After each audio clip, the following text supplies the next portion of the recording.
Good evening all and welcome. The following story is a true recounting of one family's nightmare while living in a haunted house. So join me over at Liberty Street and let the darkness take control. During the summer of 2020, sitting up in Washington with my in-laws around a small fire on their farm, my brother-in-law and his wife began telling ghost stories. These were stories they had heard, as well as others, including folklore and legends. I love hearing these stories, and they're great for setting the mood. I always enjoy a good ghost story. My wife seizes the moment, looks at them and says, "He was stabbed by a ghost while he slept. Shown the scar." Their faces turn to confusion. What am I about to show them? As I have done dozens of times for friends, family, and the curious, I show them the scar under my left pec. The size and shape, unmistakable. They gasp and ask what happened. This is a common question, and it is the first I'm asked every single time I show the scar. My answer is simply Liberty Street. I start telling of the events the same way I start this writing. The same way with the story of the realtor that sold Liberty Street, Chris. I will tell this story in full later. The following vignette is the brief introduction I always give to Liberty Street. My mother told Chris why we were selling the house, and Chris boldly told my mother, "I've sold dozens of houses, had many people tell me their house is haunted, and I've yet to actually have something happen. I don't believe in ghosts." His first open house, just days after taking on Liberty Street, ended within an hour, and him leaving the house. Following that incident, for the next year the house was on the market, he refused to step foot in that house alone, and only went in when he had to. The vignette sums up the 10 years we owned that house. The impact it has had on my life is daily.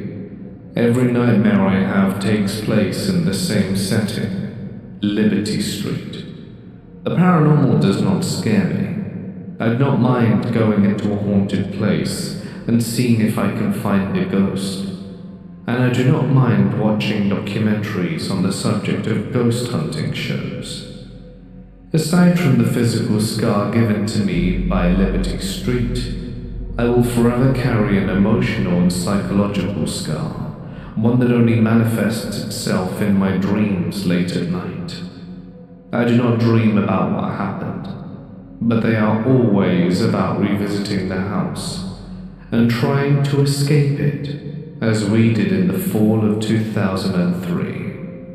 Between 2003, when it dawned on us what was happening, and when we sold the house in 2006, I had, with the help of family and friends, compiled dozens of photographs, several hours of audio and video recordings, and stacks of written incidents, all of which were the same basic ghost hunting gear: compass, flashlight, tape recorder, that was filled in a briefcase. This was one of my last items that left the house. When I opened it, I found it empty. The only item from my evidence kit at Liberty Street that was not taken was a red 2D cell maglite flashlight and a little compass/whistle/thermometer that I got sometime in the late 90s. I kept this light at my desk, and the whistle gadget is squirreled away. Though I have upgraded the bulb since then, this light remains one of my greatest treasures, and is a reminder of the only solace unto my physical safety I had during those dark nights for much of those 12 years we had at Liberty Street. Over the course of my life, I have wanted to put these stories to paper, My mother and I still talk about Liberty Street, and it helps ease our mind. My sister will never speak of it. My father never had anything happen to him. Don't worry, this will be discussed later. And the friends that stuck by me and helped me gather evidence, I have either lost contact with, have passed away, or refused to talk about Liberty Street. These stories are based on memories from both my mother and I. As I mentioned earlier, no paranormal record of this house survives. But to add to this mystery, 40 years of property records of this house are missing. In 2003, my mother and I spent a weekday at the county clerk's office. We found the house was built in 1922, a few miles from where it was moved to in the early 1960s. Records from 1922 until the time were moved onto the property and in the early 60s do not exist. The house today has been renovated, and aside from the color and location, it's unrecognizable. Every story has a beginning, and Liberty Street did not happen all at once. It's like a frog sitting in a pot of water, slowly being heated to a boil. The frog does not realize what is happening until it's too late. The fact of the matter is that Liberty Street was supposed to be our dream home, a place to build a new family. Instead, it was our hell. I was born in 1991, the product of a successful honeymoon. My parents lived right on Lake Erie in a dilapidated rental home where the floor slanted from corner to corner. Once I was born, they moved to a rental home in the city. From around the years 91 to 94, we lived there. My sister was born at the end of 92, and by then they were starting to look for a better home. In 94, there was a shooting/hostage situation across the street, and our driveway became the command post for the city SWAT team. This caused my family to stop the house hunt. They soon found Liberty Street, and the owner was all too eager to be rid of it. My grandparents assisted in the purchase, and we moved.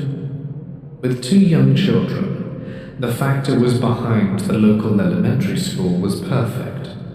It was the same school my mother attended, and some of her old teachers were still there. The neighborhood was quiet. To the east, butting up to our property, we had thick woods. Across the street to the north, we had one neighbor and the elementary school playground and field. To our south, about 50 yards off, we had an old man in a run-down house who kept to himself. And to the west, across the street, we had quiet neighbors. The home was a 2-bedroom affair, and my grandfather was commissioned to do the add-on to expand and renovate the home into a place where we could live and grow. Like the frog, we entered the cold water, and things were mostly quiet. And from there, the stove turned on, and we unknowingly waited and began to boil. Not much happened the first year, but the stage was set. One thing about Liberty Street I will always remember is the house came alive once the sun went down. There was no such thing as peace, only fear. Like the frog, this would increase by degrees over the years, until one could be in a room with others and feel completely alone. The remodel began around 94 to 95. My sister and I both had our rooms, and my parents would sleep in the living room, as their room was being built along with the kitchen. Growing up, my mother was always taught that there were no such thing as ghosts. This belief was challenged in many ways during the remodel. As her and my father would go to sleep, the house would come alive. My father is a heavy sleeper, always has been, and always will be. This did not help that feeling of isolation for my mother. Kitchen cabinets would open and close, drawers would clang, thumps, walking, and a whole plethora of noises would happen all night long in the new kitchen. My mother related to me that many nights she cried herself to sleep in fear with the blankets over her head, wanting to pretend this wasn't happening. She would tell herself the same line: ghosts don't exist. Over the years, the poltergeist would plague us every step of the way. We never got a moment's peace from it. Almost every day something would happen that would make us scratch our head. But, like my mother, we told ourselves that ghosts do not exist. I was too young to understand if anything happened to me, and I do not remember anything physical, weird noises, etc. happening to me during this time frame. One thing that was a random part of Liberty Street that we could not explain was the smell of alcohol. It would happen periodically. Sometimes Liberty Street would have this bar-like smell to it. My parents didn't drink. They don't drink now for religious reasons, and the only time any of them drank was when I was old enough to drink, and that was in 2012. Except my father, who would have a beer at a restaurant on a very special occasion. There was no reason as to why this strong smell of alcohol would be present in the house. We never paid attention to it, but it would happen every now and then over the years as we lived there. As previously stated, one always felt isolated no matter how many people were in the room. My sister and I were no strangers to this. The one thing that stuck out to me this first year was just how much you felt like you were being watched. Every move you made you felt was being observed. Everything you did, you felt like someone was there with you, a silent observer. The dark scared me. I hated being in the dark. There was nothing redeeming about the dark. At this time I was in preschool, and I had met Eric Robinson. Eric took great pleasure in harassing me every chance he would get.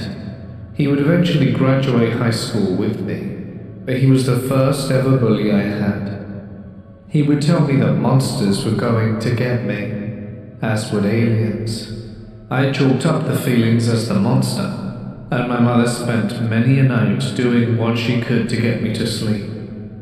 I took to sleeping with blankets and pillows covering my head, except for a small hole to breathe, and it took me until high school to break that habit. The feeling of being watched was not limited to my sister and I. My parents, having only been married a few years, would have many intimate moments together after we would go to bed in their newly built bedroom. According to my mother, they never had peace. They would feel like they were being watched, and that they were not alone. It was not very conducive to their mood. And around this same time, the cold spots began. One thing that we could never understand for many years is why the house would suddenly get cold. My grandfather was a master of his trade, and quality was his signature. If he built it, it did not fail or fall apart. Despite significant insulation and quality heating systems, the house would randomly get cold. It did not matter what time of year, there would be cold spots. Later it would get so cold, despite layers of blankets, that I took to sleeping in a jacket. Cold spots, feelings and noises would soon be only part of the activity. As shortly after 1996, we would meet even more characters. With each one came a new experience and less peace, and as we grew, so did the characters. These couple of years were happy times, and really a few years after were as well. However, as we adjusted to having new bedrooms, those creepy feelings began soon, and I would meet the second character, who we call the Old Woman. It has been often said that renovations or new changes to a home can cause an uptick of ghostly activity. For us, the end of the renovations and my starting kindergarten made things of the past seem small. I still had my fear of monsters and aliens, thanks to Eric, and my thoughts on ghosts were limited to the headless horseman of Sleepy Hollow and other similar things. Yes, I was still creeped out, but it was chalked up to by my parents as me being a normal child. I can still remember the first time I saw what I thought was a ghost.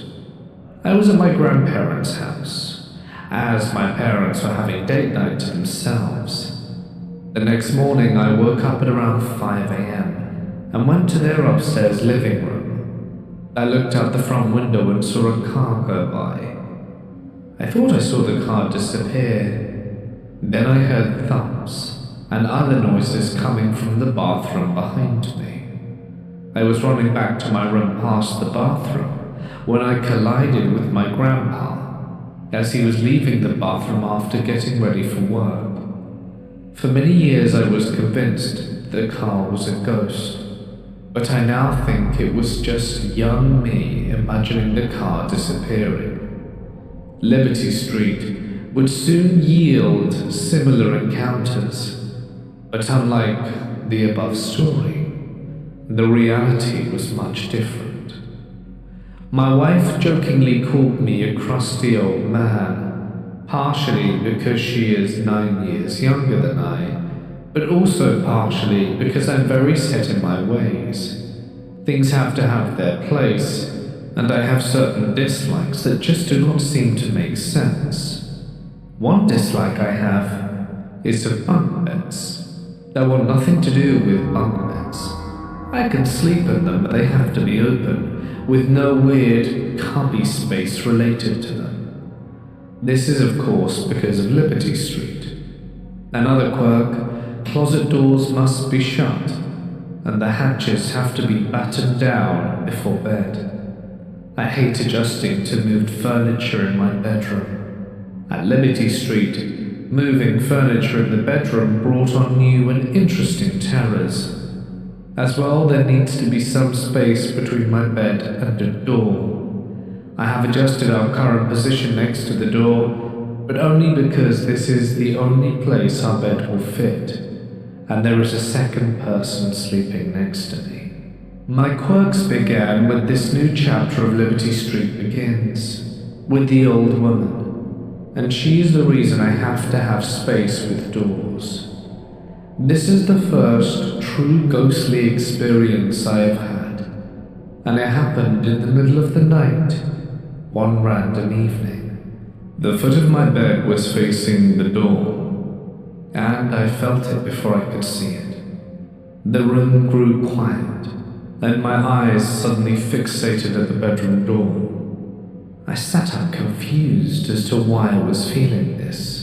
As my eyes were glued to the door, I could feel something was wrong. And in she walked, a woman built like my mother, with similar features yet older. Her walking did not seem in time with her motion. Silently she glided in the few short feet from the door to the foot of my bed, and in the few seconds I saw her, I was only utterly confused and wordless. Then I got out. "Mum?" Her steps were silent and moved quickly. When she reached the foot of my bed, she was gone. I screamed and ran as fast as I could to my parents' room, where I was promptly sent back to my room after being told, "Your brain's just playing tricks on you because you woke up." For a few years she would make an appearance. Sometimes you would think you saw an old woman out of the corner of your eye. I learned after we moved that Mum even saw her a few times sitting in a rocking chair. She was never frightening. She always looked pleasant.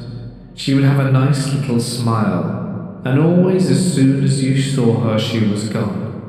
Seeing was not all that would happen. Sometimes at night or at random times, you could feel a loving touch. You would feel like when a grandmother would lovingly touch you. We did not acknowledge this woman for many years, and to be honest, she was the only character that we did not have any negative interactions with. It was like she was trying to live her life.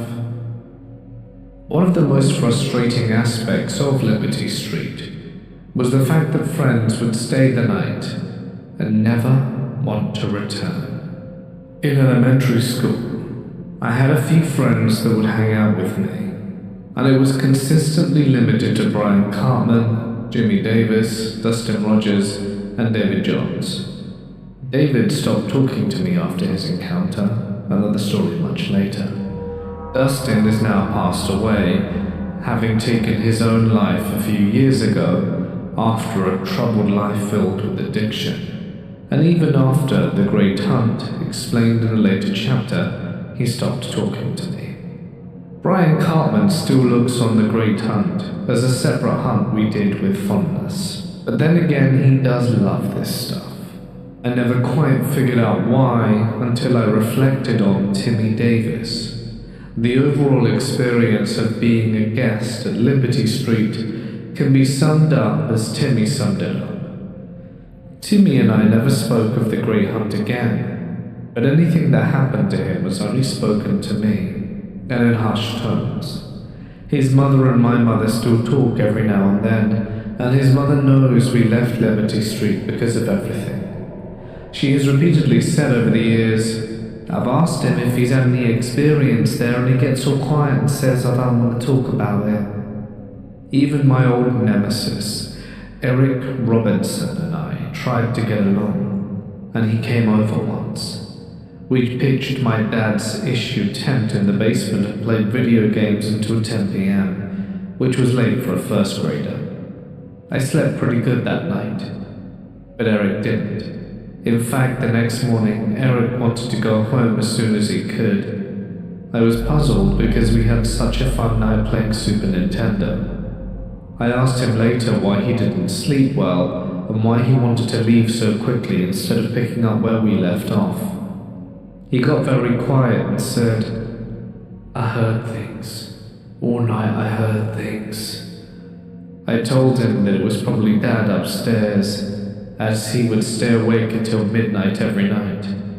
His response was, "Nah, it was after he went to sleep. I could hear people walking and talking upstairs all around the basement. I could hear things moving." Needless to say, any future invites were declined. After this point, Eric became so hostile towards me again, and some of his ribbing at first involved Liberty Street.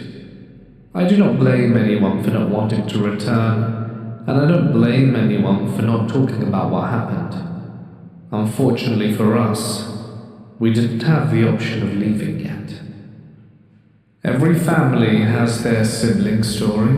One sibling did something and both siblings blamed the other, and so on to the point that no one remembers what happened and why. For us, it will always be the Nintendo cartridge in the television. Once upon a time, we found one lodged into one of the built-in VCRs on a small television. My sister and I were old enough to know that it would not work, yet we both blamed each other. I believe my sister when she said she didn't do it, because to be honest, I damaged more things around the house than she ever did. Reflecting on this moment, I feel that the cartridge and television were just another victim of the poltergeist's playtime. A repairman was able to extract the cartridge and fix the television, but there were other things that could never be fixed. What first started as just noises soon turned into unexplainable things. We would find television remotes moved or gone, Nintendo remotes unwound, or rewound different to what we wound them. And there were many other items that would seemingly change locations throughout the day. One thing about my family is this: you do not lose an essential item. The world stops when this happens. and you do everything you can to find said item. Another thing about my family is that we can be tidy to a fault. If things are not in their place, or something is not done in the correct order, it's an issue. Do remotes make their way into couch cushions? Of course, but when a remote is in its basket, when everyone leaves the room, that remote will suddenly end up in the couch across the room from the basket. Well, it kind of makes you scratch your head. Remotes and video game systems were not the only victims. Sometimes chairs would be moved out of place, or couches relocated. Papers would take flight of their own accord, or books would fall off shelves when no one was in the room. There would be times where pictures would even fall off the wall, with no pattern or explanation as to why. Sometimes drawers filled up with toys would open in the middle of the night for no reason, but nothing was directed at us at first. I was diagnosed with asthma in the fall of '99 after the basement flooded. The mold got involved. Aside from the nebulizer that needed to be plugged into a wall and used, we had to buy an air purifier. Air purifiers back around the time were massive circular things weighing maybe 10 pounds that required a large amount of space. We had it mounted on this plastic drawer set that I used for some of my toys. It was a relatively sturdy structure and it did the job. There was a plug in the wall behind it, which was good because the cord was short. After I had gone to bed, the noises began, as they always would. I slept with a fan and this purifier, and I found it great to drown out the noises so I wouldn't have to focus on them. Suddenly, the air purifier turns off. In the couple of seconds it took me to process this, I felt a giant and hard slam on my side of the bed. Immediately my parents come running in and turned on the lights. We found that the air purifier was right next to my bed, having just hit it. The cord had been unplugged and was lying next to it on the floor, having been launched several feet across the room. My parents chalked it up to the purifier falling off the bin unit. But a few things nagged at our minds, with the biggest being the cord was unplugged, and the bins were still upright and unmoved. Air purifiers were not the only thing that I visibly saw move. I had a penguin shirt I really loved, and by this point I was too big for it.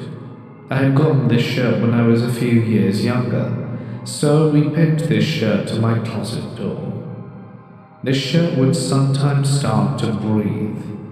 What I mean is the chest would heave up and down, as if a person were in the shirt, breathing. I would call for my mother, and she would be in bed with me, and I would watch this shirt and tell her it was doing it again. She would tell me it was just my imagination, the light coming through the blinds that made it look like it was breathing but it wasn't, and that she'd stay with me until I fell asleep.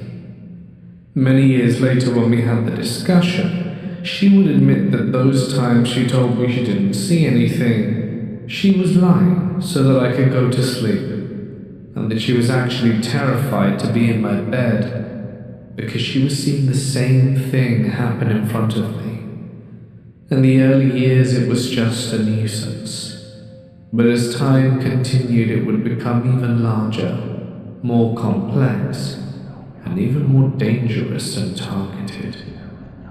Of all the characters, only one never interacted with us, and this entity I truly believe was a residual haunting, a recording being played over and over. This story is shorter than the others, however, it is important, as it caused us to look at ourselves and start questioning the events and challenging what we had been saying since we moved in, that there were no such thing as ghosts. For months I had been eyeing this playset of military vehicles, and my parents finally got it for me. I played with it the first night I received it, and as I always had, I woke up at 6 a.m. on Mother's Day just to play with it more. I had only been playing with it on the bar counter for around half an hour when I looked up to the wall next to my parents' room. That is when I saw it. The blob was just that, a blob. It looked more like a heavy-set torso missing its arms, legs and head more than anything else. It was your classic-looking white spectre and relatively see-through. It moved from left to right, hovering around 3 feet off the ground. The starting point was my parents' door, and the ending point was the window across from it, right next to the back stairs. That day I told my mother about it. She was perplexed. At first she tried telling me it was my imagination. I drew her a picture showing her what it looked like, and she said, "Oh, that looks like it's just the paper from the drawing we have on the wall." As I pressed her further, she suddenly dropped the "it isn't actually there" routine that had been present for many years. She suddenly said, "Perhaps it's a guardian angel. Those do exist." For me, this was one small victory. It would put us on a path to admitting that something was living alongside us. There was one character we were always confused about, and this was Ursula. Where she came from, and why she was there we will never know. Like the other characters, as the water began to heat up, she simply appeared. She would cause confusion and terror wherever she went. The first indication that someone new had joined the story was when Mum would freak out after seeing my sister somewhere else. She would walk by a room, see a girl playing, walk into another room. Or we would come up from the basement, only for her to be confused as to why my sister was there instead of where she previously had been. This would happen more frequently as time wore on, but at first it was talked up to a tired mother and hyper children. Ursula was also not confined to the Liberty Street house. Anywhere for her was fair game.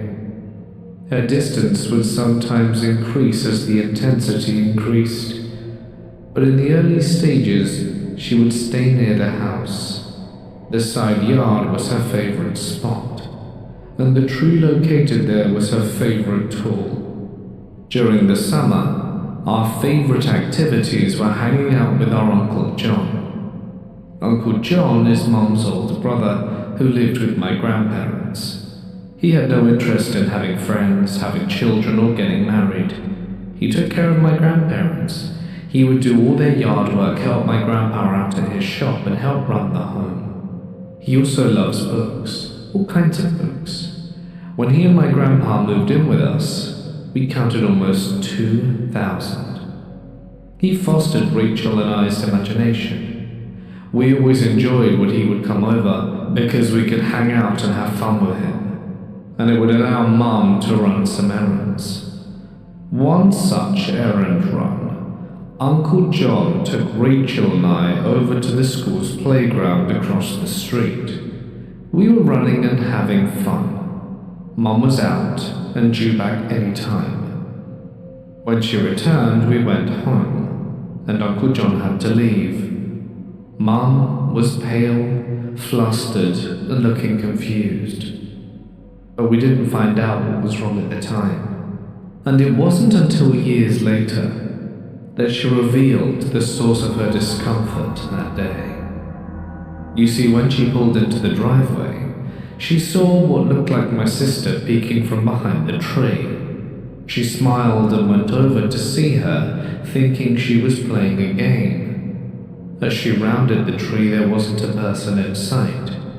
She looked over, and 300 yards away across the street, and through the chain-link fence of the school, she could see us, playing without a care in the world. Myself, Uncle John, and Rachel. No other children lived on our street, and the area around the tree was open. There was no physical way for her to get from the tree to the school. Of course, my mother's mouth dropped. These early encounters with her were not too scary, just puzzling. As the timetable increased, as did the terror caused by Ursula. Our human family members were not the only ones impacted by Liberty Street. Our dog Brady was another victim of the events and circumstances. Brady was a Bichon Frise, tiny foot-high, white puffball dogs that usually weigh 15 pounds. Brady was a little larger than most Bichons, and he was around 25 pounds. He was a little sausage for sure, and as a result was also incapable of jumping to things higher than a couch, though he could fit under some. He was limited to everywhere but the basement and patio. But that door was typically shut. We originally planned on only having a gate for the stairs, but then when Brady would go missing, we would search but to no avail. Only the sound of barking from the basement suggested he was down there, and a couple of times we would find him at the top of the stairs by the gate. We marveled at his ability to get through the railing and down the basement, but some things never really made sense.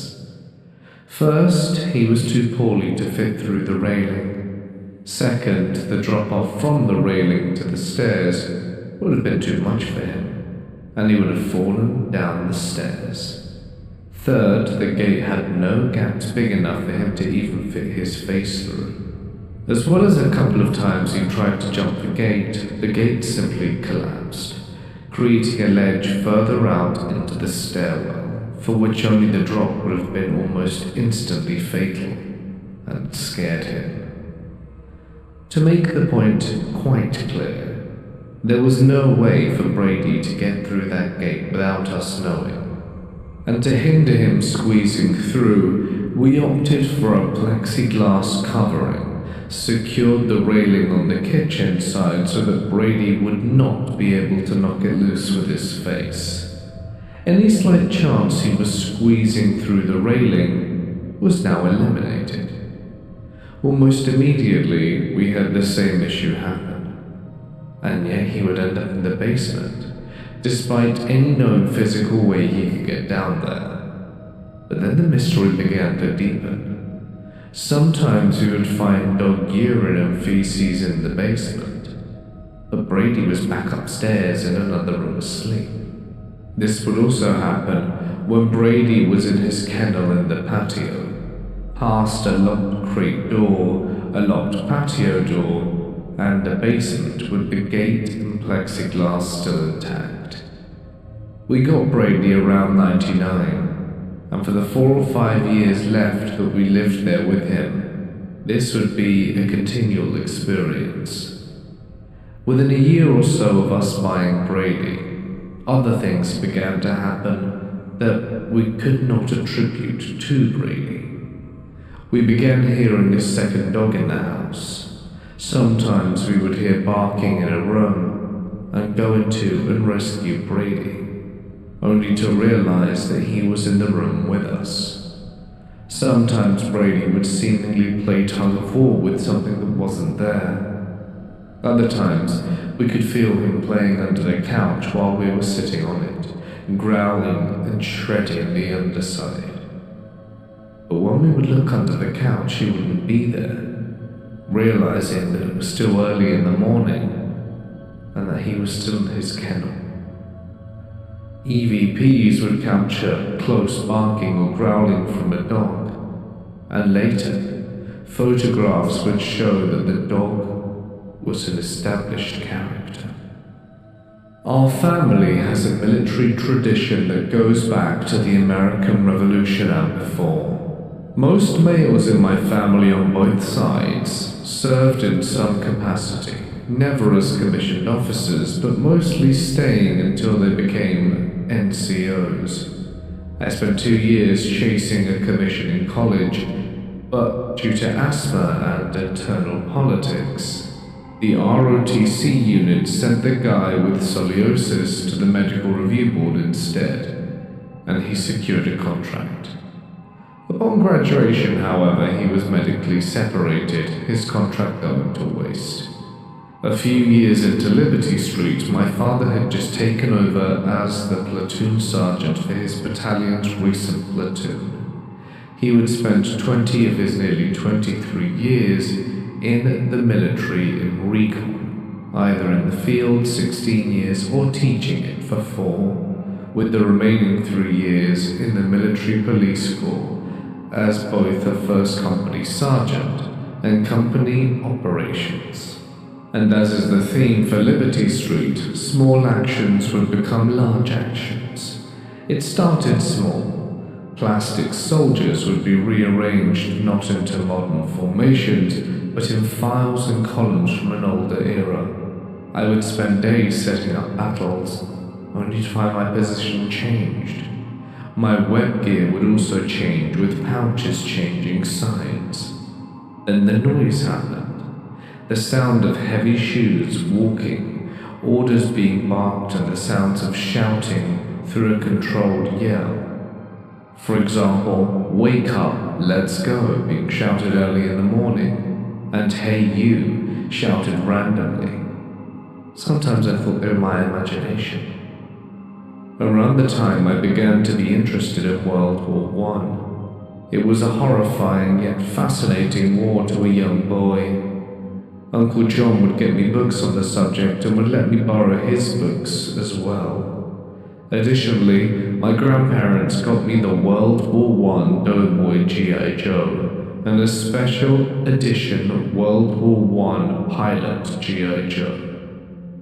The paranormal activity around all things World War I sharply increased.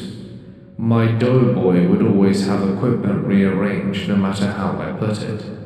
The gas mask bag was always arranged for speed and comfort, rather than if it made sense to how I knew it. As the frog analogy, eventually things began to escalate to the point where I would catch glimpses of him, a slender soldier wearing a uniform from a bygone era. While the glimpses were quick, we never saw his face until much later in pictures. Without giving too much away from a later tale, he was a sergeant with the American Expeditionary Force, and he was always wearing a gas mask. Something that's very common in every ghost hunting show is someone getting pushed. The comment, "Hey, did you feel that? Hey, someone pushed me." Those are the most common lines heard, and is usually followed by intense running around and screaming in the dark, as the ghost hunters try and catch whatever pushed them on film. For me, the first time resulted in me losing consciousness for half a minute, followed by a good-sized headache when I came to. There was no screaming except for my mother and grandmother. It was a summer day. I was playing and having fun inside the house. My mother and grandmother were doing things in separate parts of the home. I was going up and down the basement stairs. There were 10, and I enjoyed counting them. When I was on the 4th stair and at the top, it happened. Something grabbed my leg so that I couldn't move it, and it gave me a push on one side so that I turned around and fell backwards down the stairs. I slid on my back, hitting every step until I hit my head to the wall. My world went dark for what felt like the snap of a finger. And next thing I knew, I was staring up the stairs, my feet on the last couple with my head on the wall. My mother and grandmother heard the noise and came inside to see what happened. That's when they found me. My mother screamed. I had no outward appearance of a concussion, and with some ice and Tylenol, the headache went away. They chalked it up to me tripping, despite me telling them in the simple words of a child that my feet stopped working, but something made my body keep going. Sadly, this was the first of many similar things to happen over the last years we remained there. Every other month or 2 weeks in the summer, Dad would leave for drill and annual training. For many of these, he would not even be in the same state. He would leave us with long weekends and some lonely time in the summer. Liberty Street never stopped. It seemed like new things were happening all the time. One of the common things that started to happen were the eyes. These glowing green eyes, and it always happened at night, never in the same place. You would see them on the bookshelf, the wall, by the penguin shed, everywhere. When I saw them, I would call Mom and she would stay with me until I fell asleep. Like always, she told me there was nothing there. And like always, she was seeing the same things too. The noises increased as well. Knocking on the wall became more frequent. More toys began moving on their own. Lights began turning on and off. Mum would frequently hear typing on the computer when no one was around. It seemed as if we were going crazy, and no one felt safe. As a result of the increase, we devised a plan. We never spoke about what was going on, but we knew we did not feel safe. Our plan was simple: drill weekends at 18. My sister Rachel and I would pile into our parents' room and stay with Mum throughout the nights. Later in the evening, we would barricade ourselves in the master bedroom, only leaving to get snacks and drinks, as there was a bathroom within their room. The odd thing is that there was a significant divide with the space inside the room compared to outside. Inside the room felt peaceful and safe, and outside the room was chaos and terror. And as soon as you went over the threshold into the kitchen, the energy changed.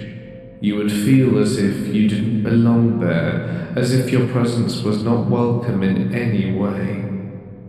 With the increase of the intensity of activity, it was clear that something was not right, but we continued forward thinking it was just the mind of children playing tricks.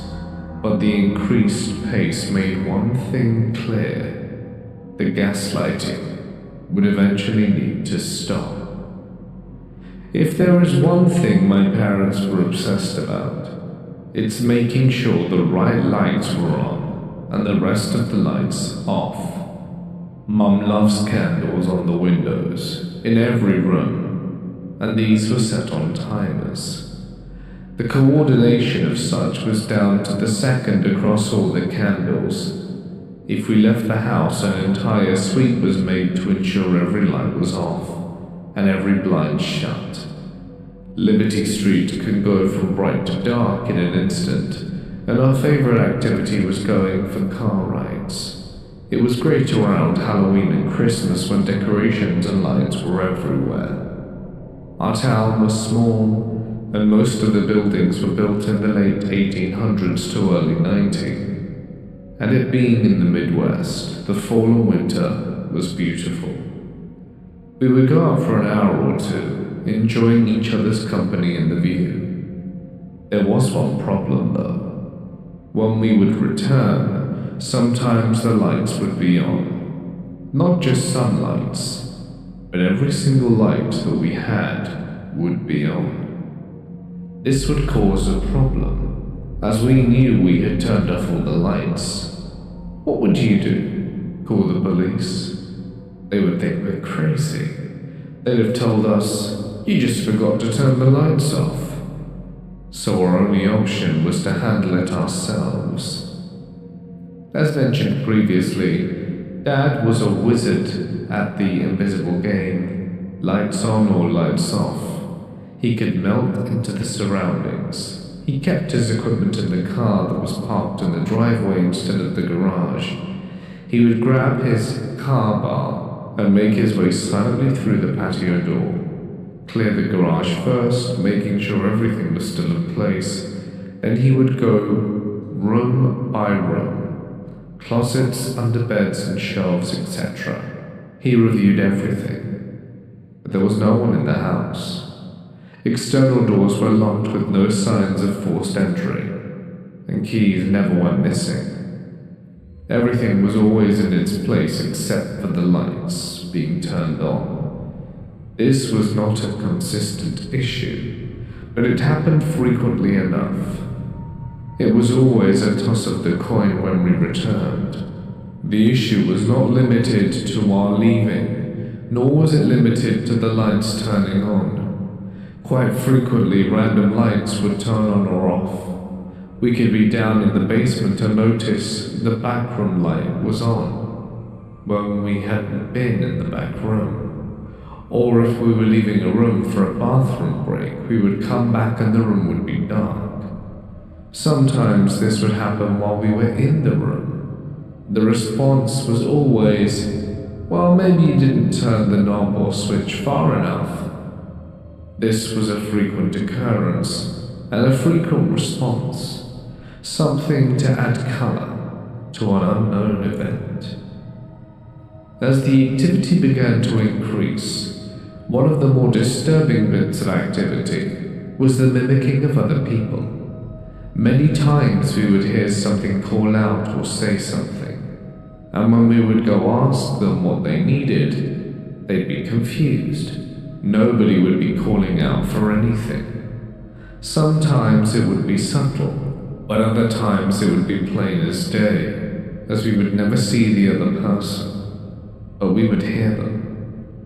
A couple of times multiple people in the same room would hear it, and would walk in and ask around what was wanted, with the person saying they didn't say anything.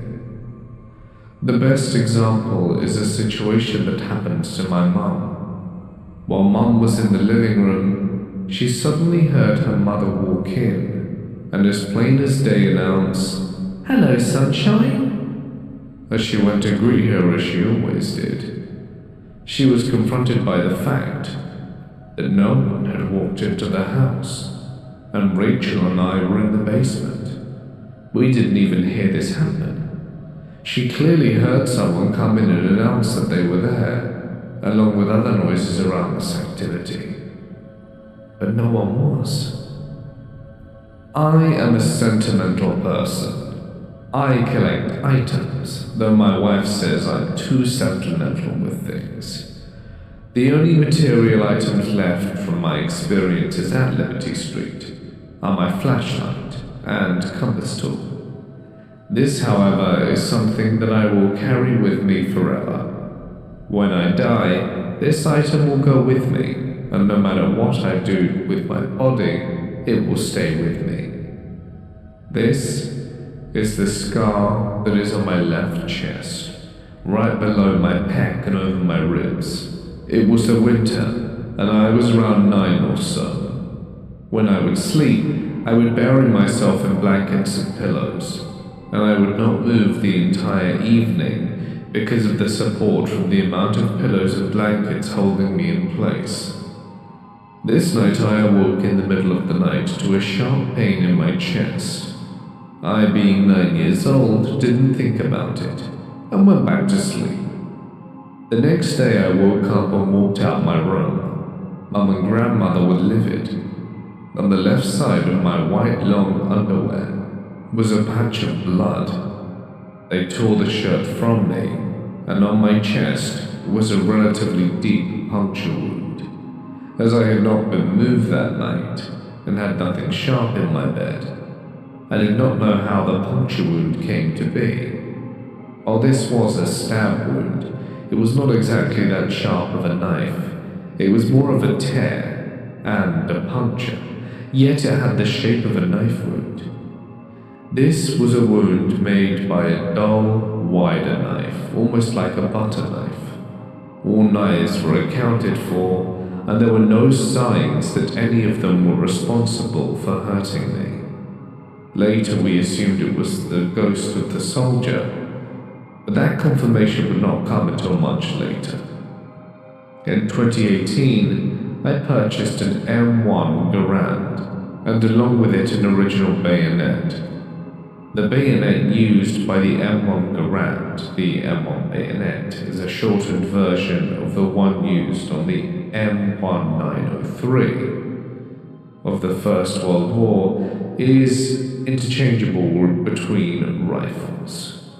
The M1917 was also the rifle used in the First World War and was the standard issue rifle.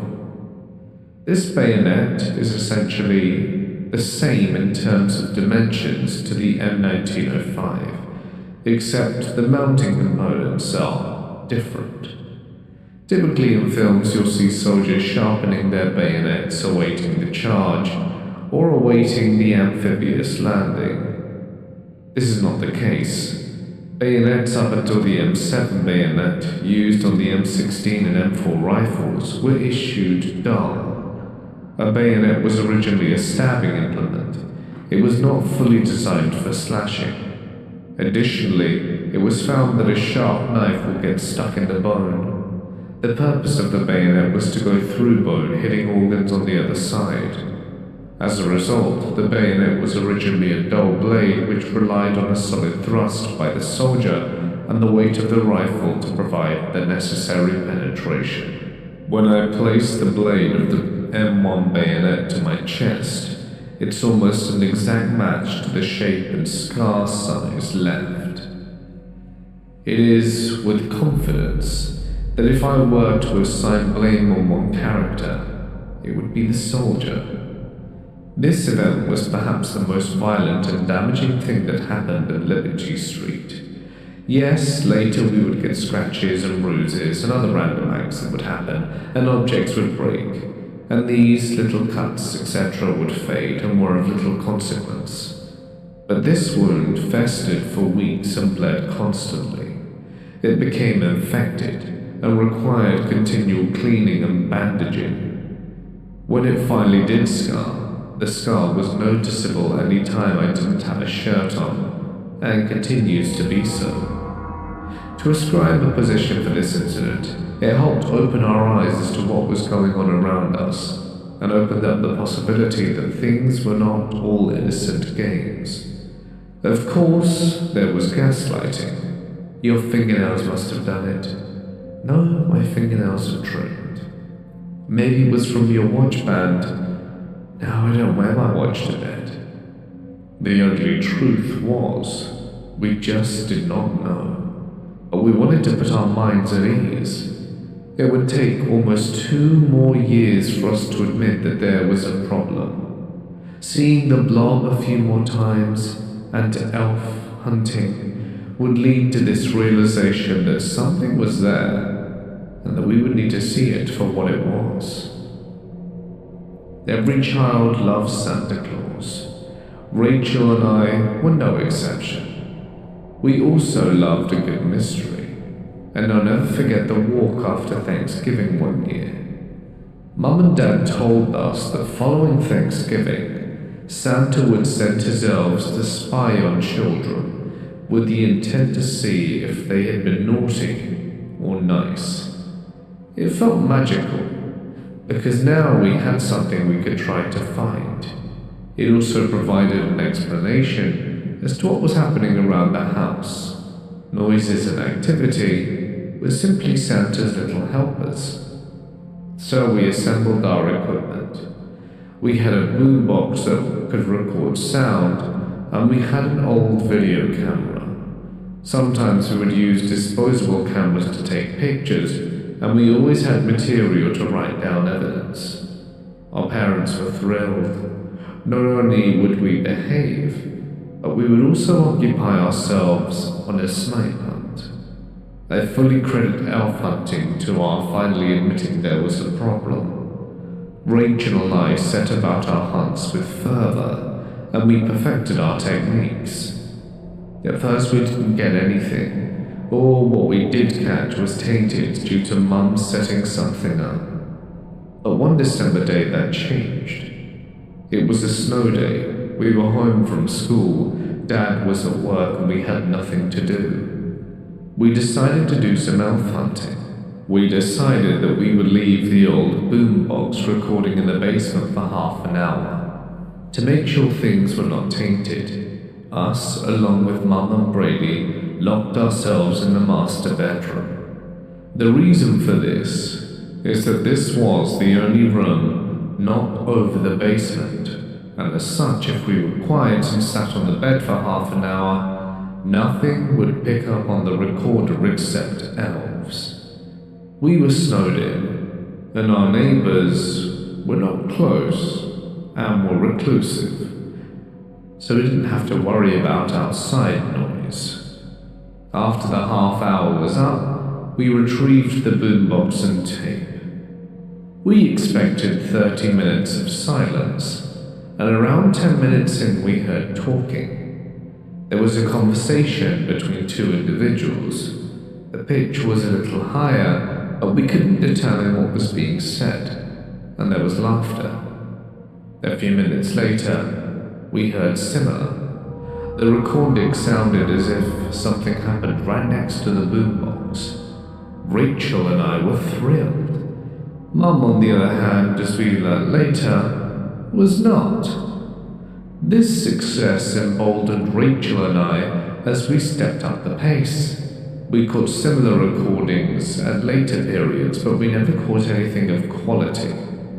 Soon the video evidence began. We caught toys and doors moving. One that sticks out to me was one video where Rachel and I create a hide site in the living room. We had our gear and were filming in the kitchen. At the time, Dad was smoking in the patio. He only did so in the patio with the door shut. Mum would sit up there with him and talk. On video, the doorknob turned, the patio door opened, and Mum and Dad peeked around the corner confused, and they assumed that we had done it. When we showed them the video, they chalked it up to Brady trying to go back into the house. The only problem was, he was not small enough and could not turn doorknobs.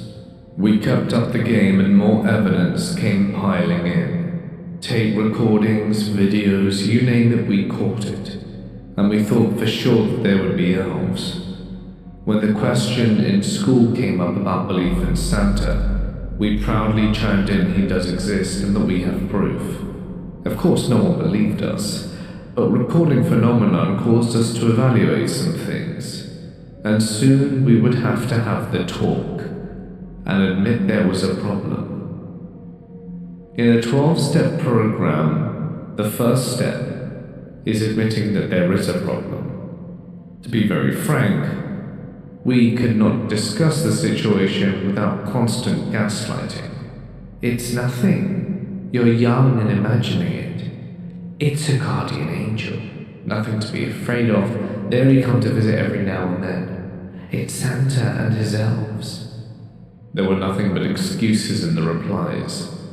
There was nothing of substance in the answers provided, and the conversation would quickly change to a different topic. One Mother's Day, I was sitting on the couch earlier in the morning. The couch began to shake a little, and I could hear a dog playing underneath. I thought nothing of it, until I realized Brady was still in the crate in the patio and needed to be let out. I made my way to the patio door, and right when I got to the bottom of the stairs, I felt an electric feeling come over me.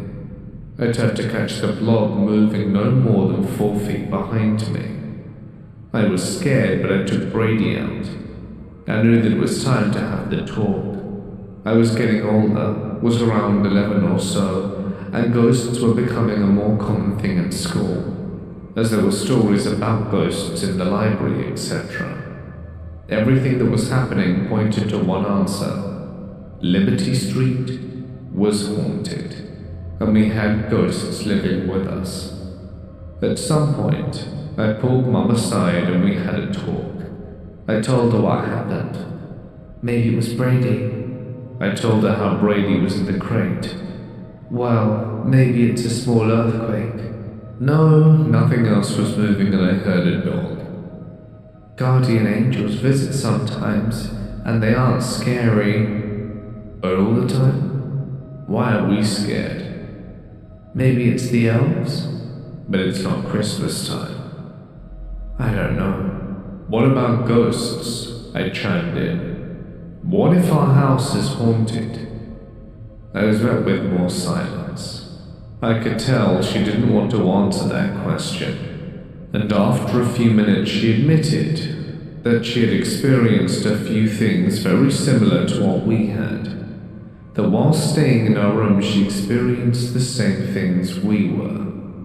That she was just as scared. We knew we had something going on, and we knew something wasn't right. But then the response turned to the old age one. We might have ghosts, but they can't hurt people. But what about my chest?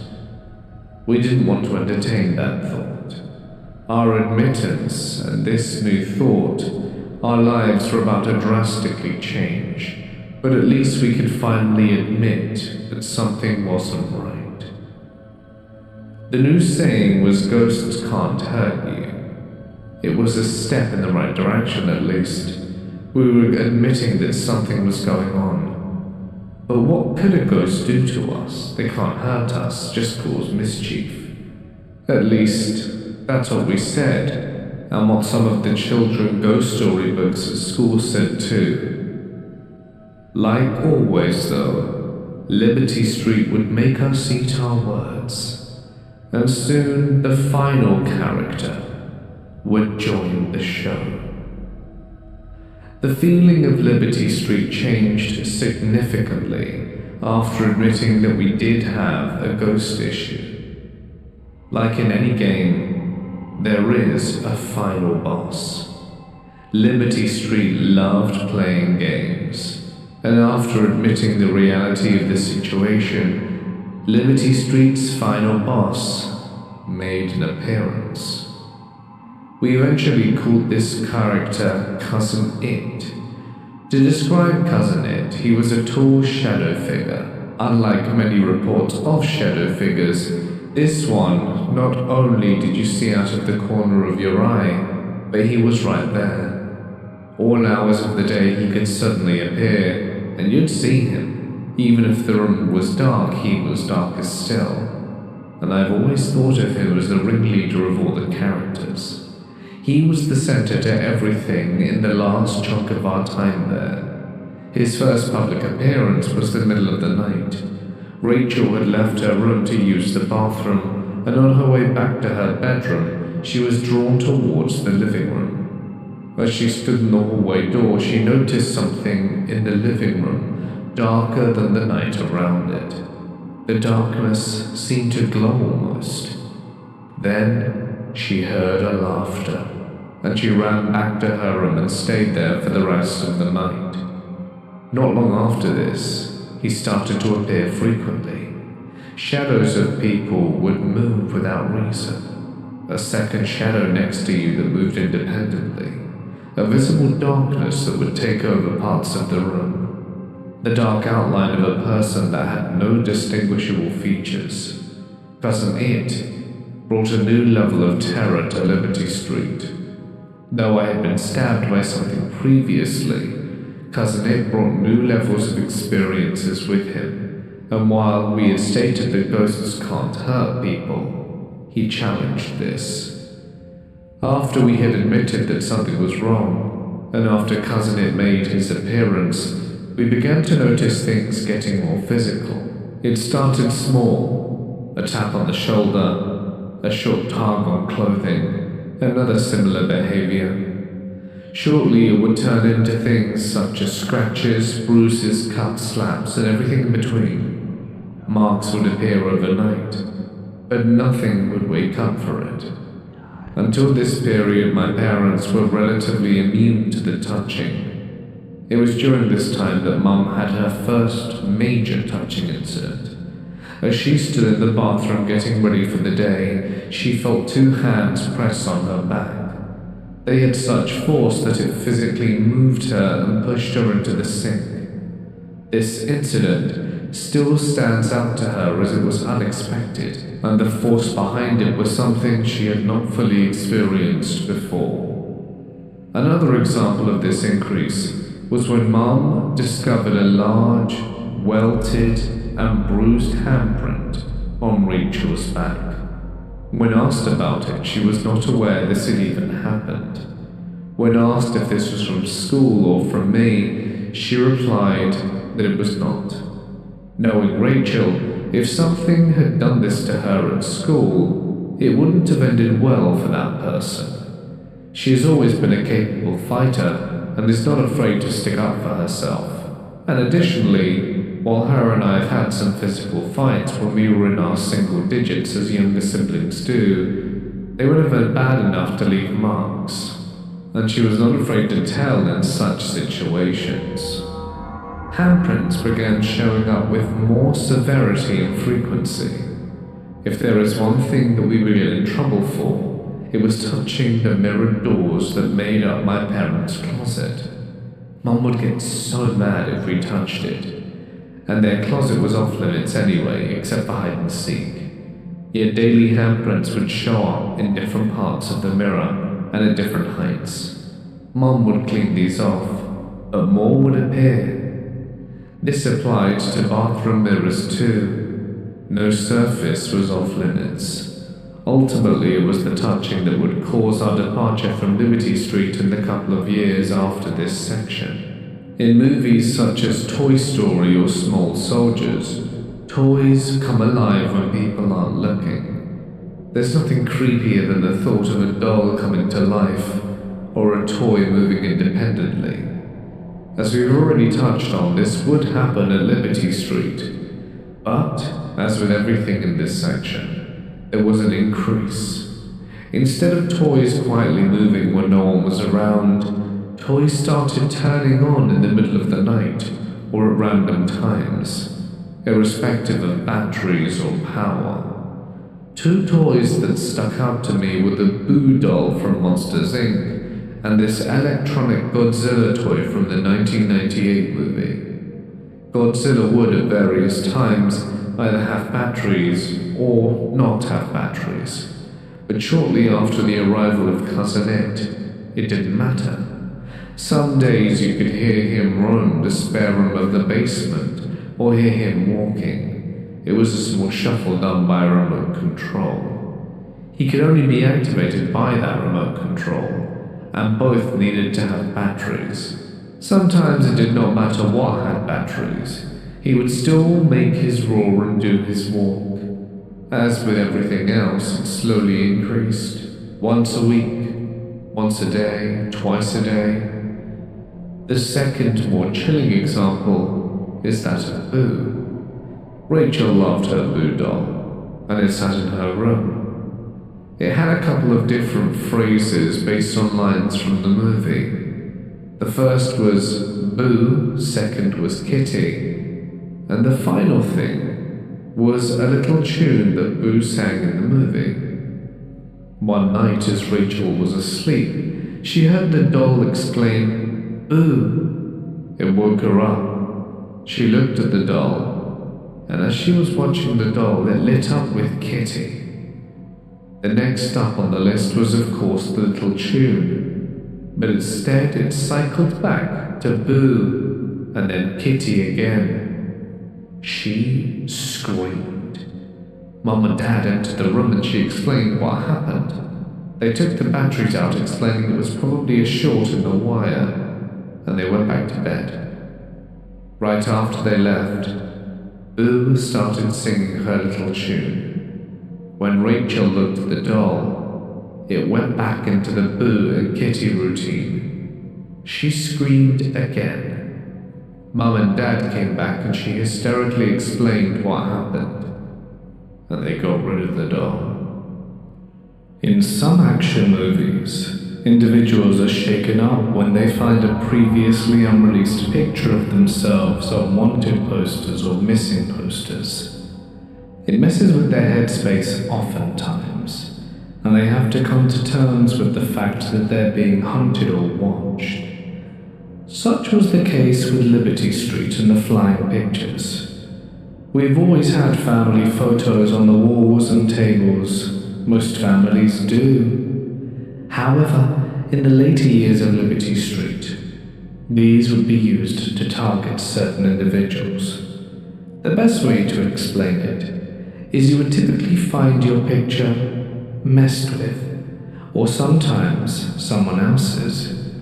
It would either be crooked, fallen, or placed in the center of a room. A great example is if you had to walk into the living room from the kitchen. You can see the living room from the kitchen. You could see up and down the house, but you were cooking in the kitchen. When you go into the living room, your picture would be in the center of the room facing you as you walked in. It might be on the home chest or wall right before this, but now it's in the middle of the room. No one's there, or everyone else is in a different room. Mum and Rachel walked into the living room one day, and their pictures did not just fall off the wall, but went flying with great force towards them, landing in the middle of the room. No other pictures were impacted.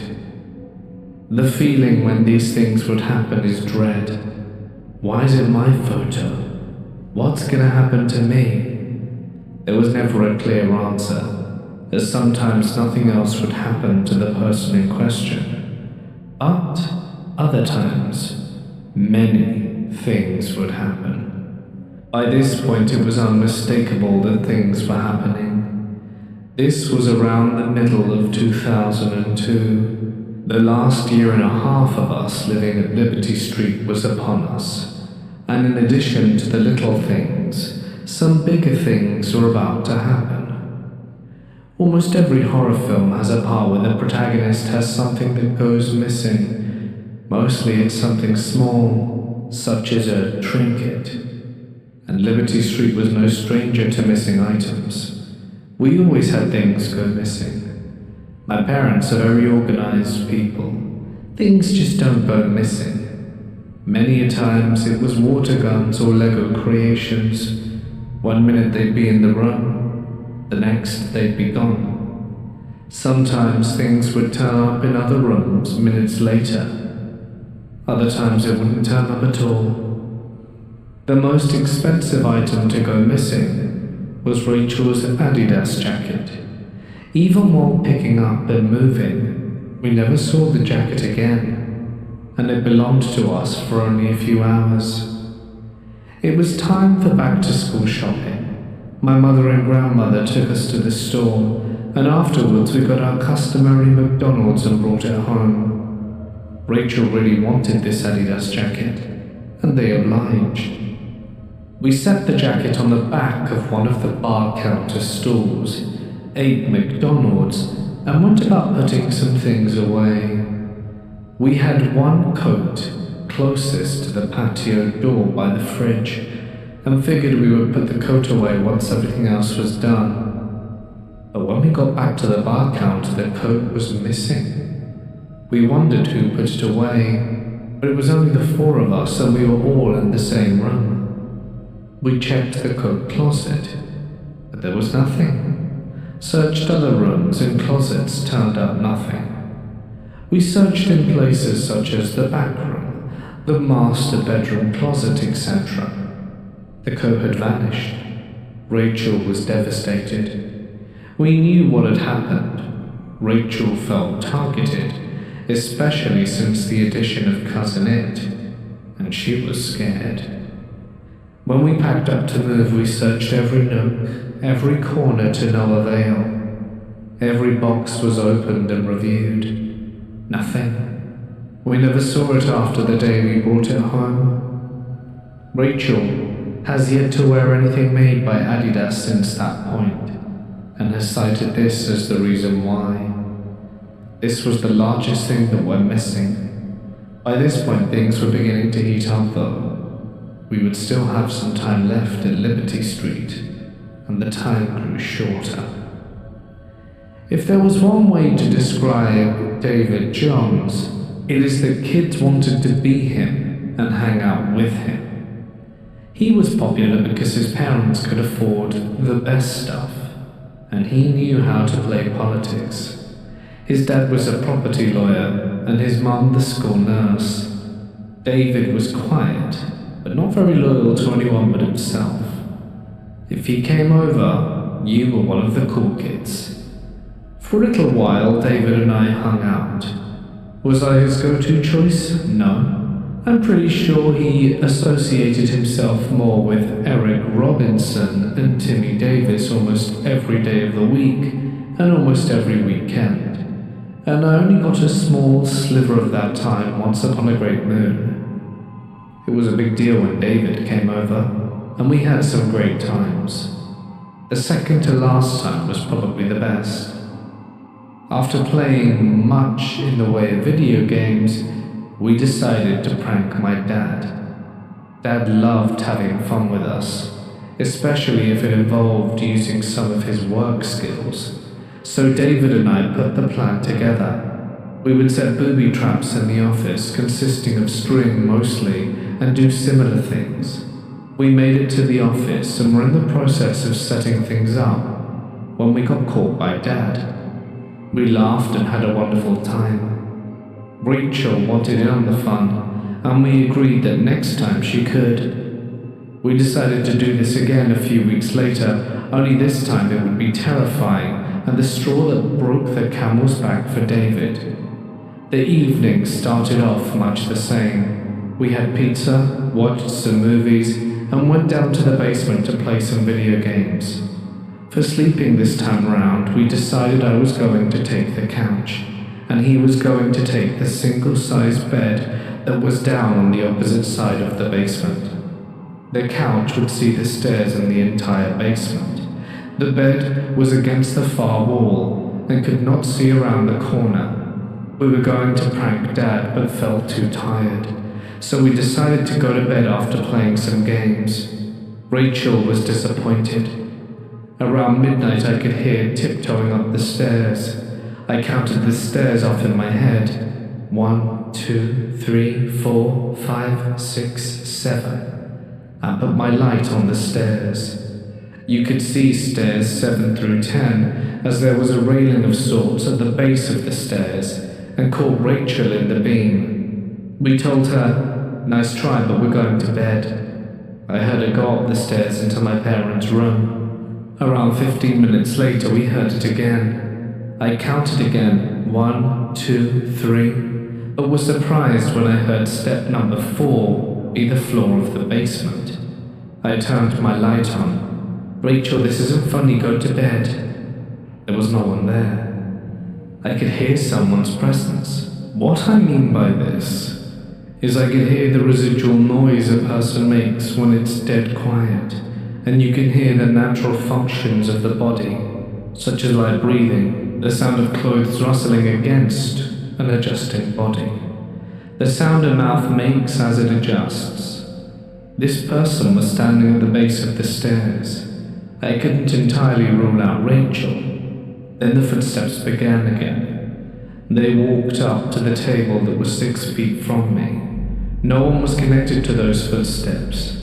They were a disembodied noise. As they stopped, I could hear someone's presence. David had his flashlight out, as he heard this as well. The footsteps started once more, walked right up to me, and in a second had passed by, all the way around the beam in the middle of the basement, and they started towards David. I heard him take a deep breath, turn the flashlight off, and pull the covers over his head. I still had my light on and could hear the footsteps walk right up to the bed and stopped. Again you could hear the presence, but no one was there. His bed began to shake, and I could hear what sounded almost like sniffling coming from the bed. He was shaking in fear. The footsteps started up again, heading in my direction, passed by the couch and back to the stairs. I counted, as in my head I listened to the footsteps on the stairs. 1, 2, 3, and like that they were gone after 3 steps. The next morning David played it off as, yeah, that happened, but so what? He never spoke of the incident again, and he never came over again.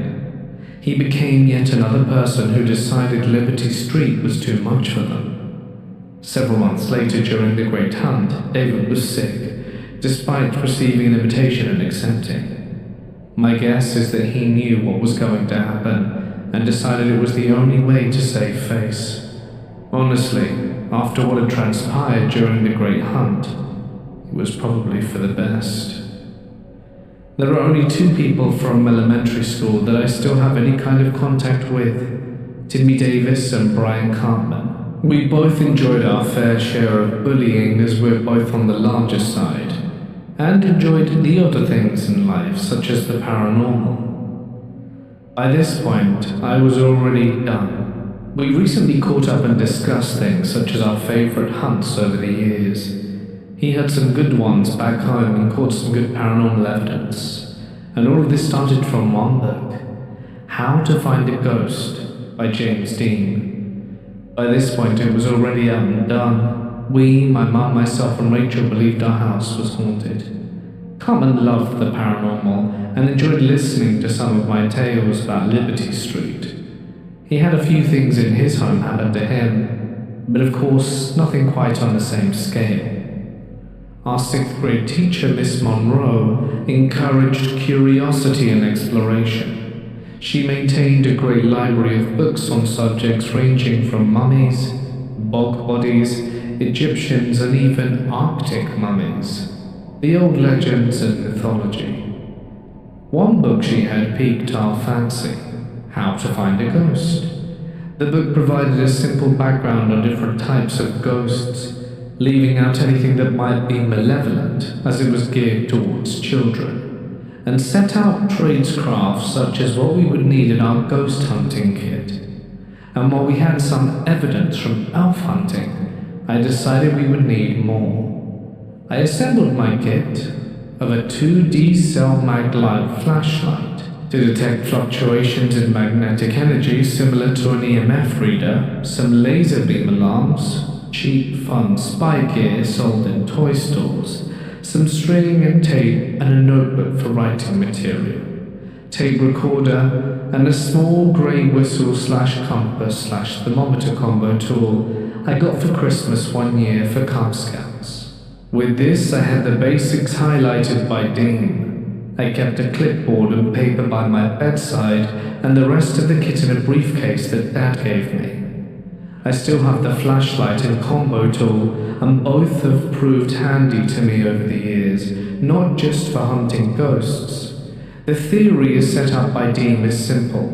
Prepare your gear for the investigation and record everything. If you think other people saw the incident, interview them. Dean suggests using flour and tacks or tape with string to help track movement or see if someone is doing the activity. For this I had string and the motion devices, and the theory worked. Sometimes the devices would go off, and you could follow the movement of some invisible being through each device. I had 3 audible and 3 that connected to a central station to let you know when it was triggered. No one had gone through the area, and the string hadn't been disturbed, as would have been expected. The compass trick I learned also worked, and sometimes the compass would suddenly move, indicating a change in the magnetic field. With this kit, I felt ready to take on Liberty Street, get some evidence, and show that something was really there. Little did I know how much use this simple kit of mine would get.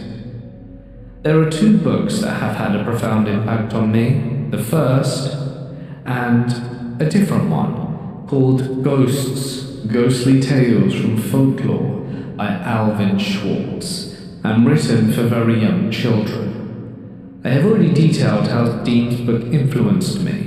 The final tale in this book was called Crisscross Double-Cross Ghost Get Lost. According to this charming tale, by saying those words, it will scare away the paranormal. We all loved this book when I was in elementary school.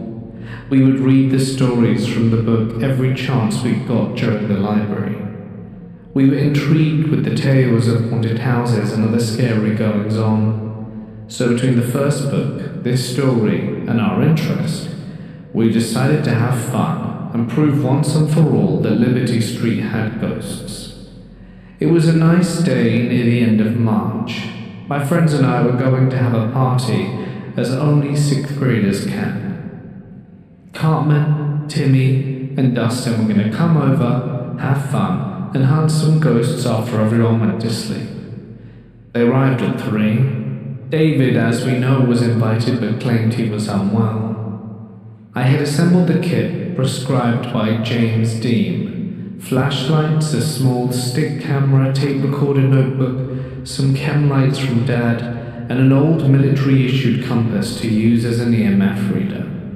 If the compass spins when it shouldn't, ghosts are present. We would, as always for these kind of events, sleep in the basement. We had a grand old time. We enjoyed pizza from our favorite pizza joint, played with various Nerf guns, swords, cardboard tube weapons I had created with duct tape. Oddly enough, the scenario we imagined was something out of World War I, where we had to sweep our enemy trenches. We played video games, watched cheesy movies on the science fiction channel, some old movie about some saber-toothed tiger against a bunch of cavemen, and had a good time.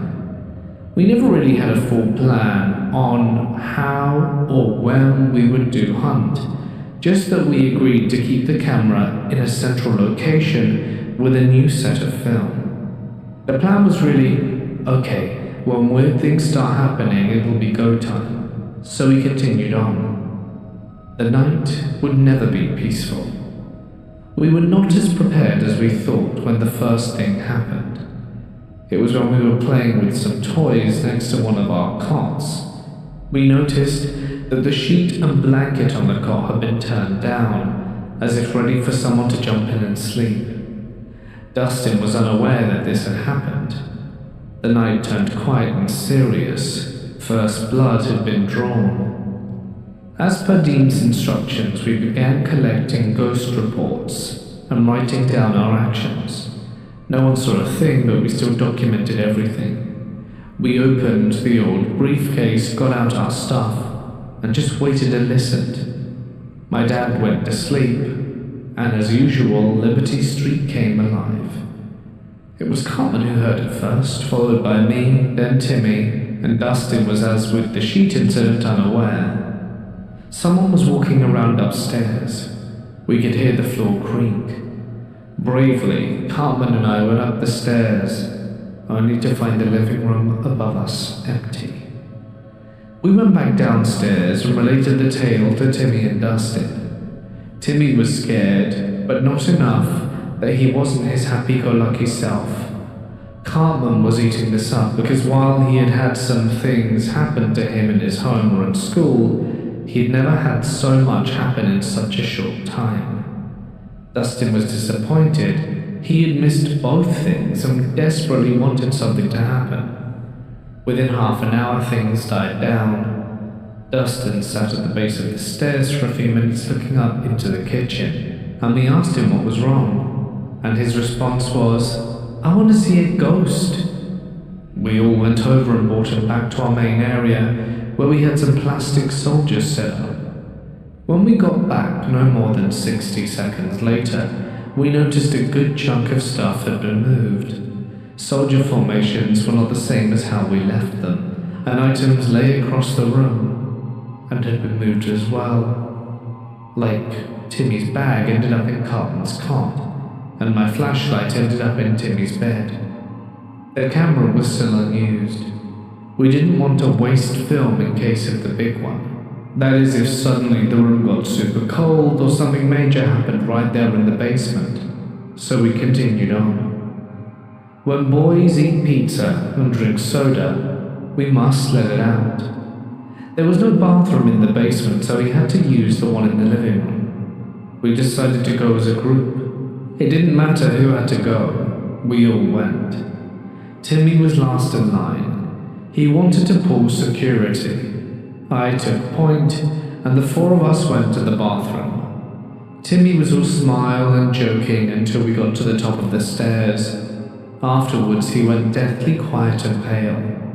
We did our business, went back to the basement, busted out more toys, and began to play.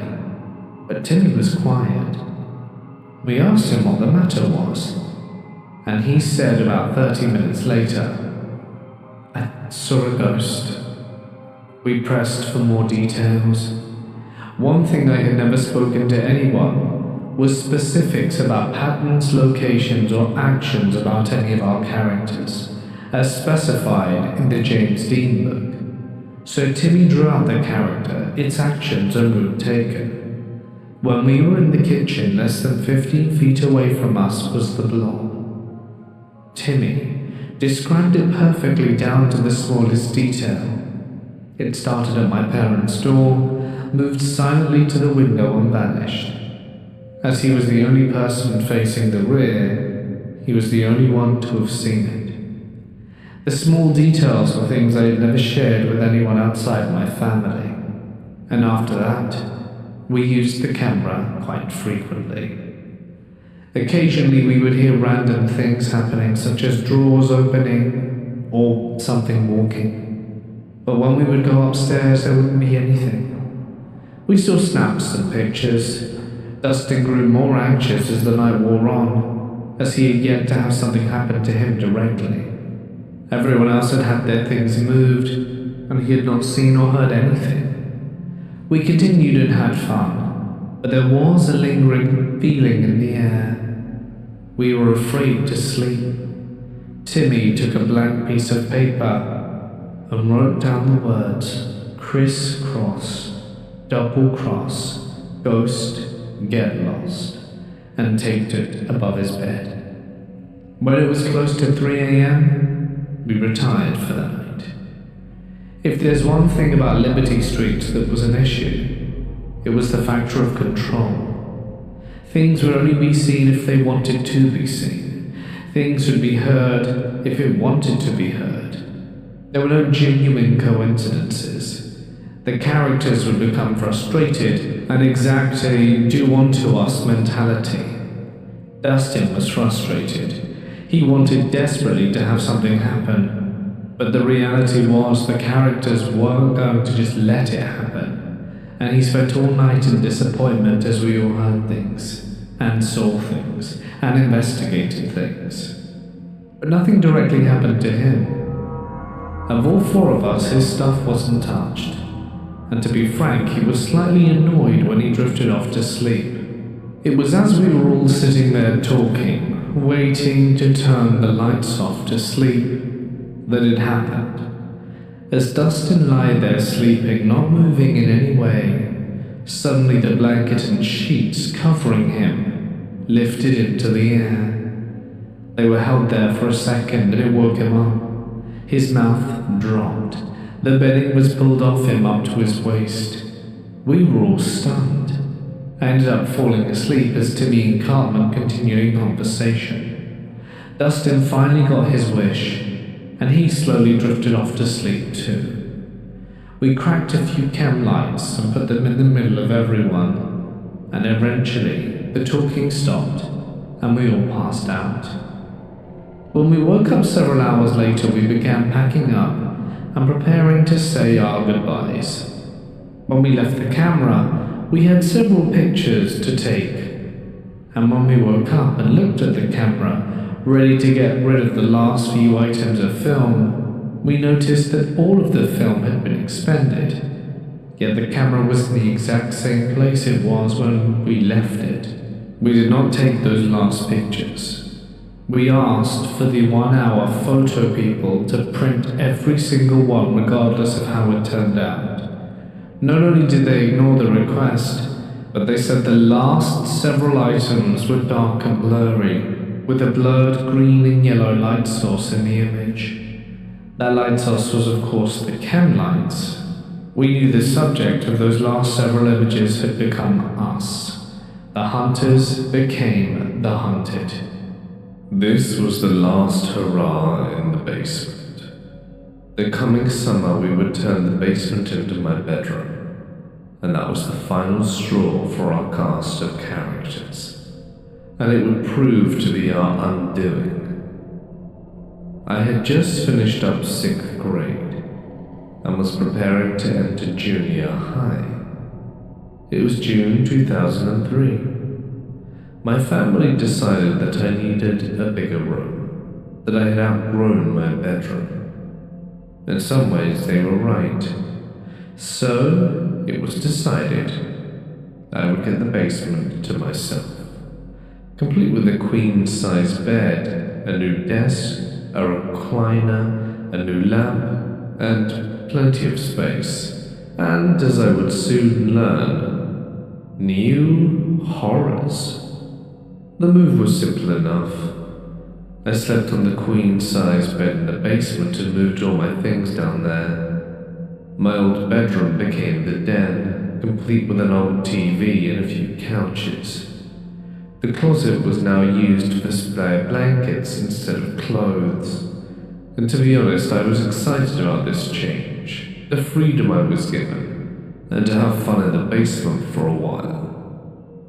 Late that summer after I moved in, the basement came alive at night, and all of my fun was for nothing. I could hear everything, shuffling around the basement, my drawers opening and shutting, things falling over. But by this point, we accepted it as part of the house. I was disappointed to say the least. Ghosts were becoming a popular item, and ghost hunting shows began to be a thing. On the advice of a talk show medium, Mom pulled me aside and had a talk. Look, I've been watching some shows, and on the shows they say just talk with the ghosts. They were people too, and if you tell them to leave, they will. This sounded about right, as the books from years past said had talked to them as well. So I decided it was time. It was late in the summer. I sat in my recliner pondering how I was going to do this. I was reading a book, when suddenly a noise occurred in the basement. I sat there and mustered as much courage as I could and politely said, "Hey, come here for a second. I want to talk." Immediately a dark mist began to envelop my lamp, and the light slightly dimmed. I could tell it was next to me. I moved down here. This is my room. Can you please leave? This is our house. The dark mist disappeared. I told my mother, and to be honest, things were quiet for a little while. School had started up, and I can still remember that first morning when it broke loose. My oscillating fan started to click, and I woke up to see it being held in place as I tried to move. I didn't think anything of it. It was 5 a.m., and I still had about 90 minutes left of sleep. Suddenly, I heard, "Hey, get up," and a loud booming voice next to my ear. I thought I was dreaming, but then the bed began to shake. I was up. This continued almost every night. The basement came alive like it used to. Shades rolled up violently in the middle of the night. Yells of "wake up" happening next to my head. The fandom would randomly begin to click and be held. The bed violently shaking so that I couldn't sleep.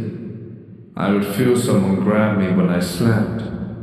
Voices were heard in the back room of the basement behind my head, and it became a nightmare. The pace was unprecedented. What I thought would decrease suddenly and drastically increased. By this point we had reached October 2003. With 1 month to go, what we did not realize was the full fury of Liberty Street was about to be unleashed. Ask any child what junior high school is like, and they'll tell you it's not fun in any way. For the first time, our entire school district was forced together. It wasn't just my elementary school, it was 4 combined. Cliques formed, hormones started, and tensions ran high. Brian Cartman and I experienced a lot of the same bullying because we were both a little odd. Not like creepy, but sort of nerdy. Mid-October 2003 was the last time I had a friend over, until April '05 when Timmy Davis and I started hanging out again.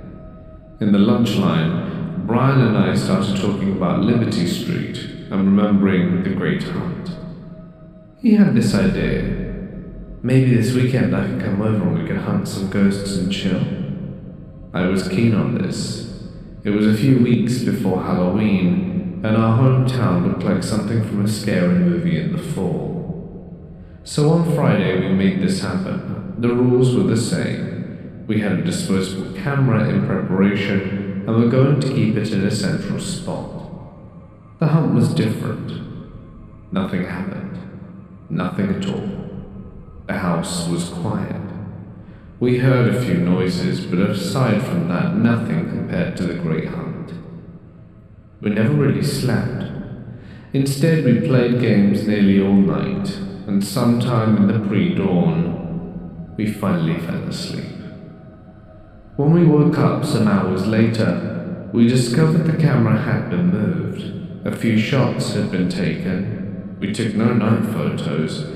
We had fun taking as many pictures as we could that morning so we could develop the film. And we told the people to develop all the pictures. But we were told every single one of them except the first few shots were unusable. Thinking back on this, I feel mocked. Everything had changed, and instead of living life, the characters were now just doing things to spite us. This incident would mark the last few weeks we were there, and the beginning of the end game being played by the characters. Activity in the basement picked up again, and much of the same started happening, though this would pale in comparison to what the final week had in store for us. When I would sit as a practice student for my dad, or when I would spend time in the field with him, I learned something. Surprise, speed, and violence of action. This is the way. My time as an ROTC candidate, my schooling as an intelligence professional, and additional training with federal and local law enforcement drove the same points home. Surprise, speed, and violence of action. The principle is simple. When you have a surprise, the speed of your operation can be slow, and the violence of action needed to complete the objective can be low. As you lose surprise, the mission's tempo must increase, and the violence of action needed to complete the objective must increase too. To stay with the frog analogy, the water is almost to that boiling point, and the frog knows there's a major problem, but it's too late.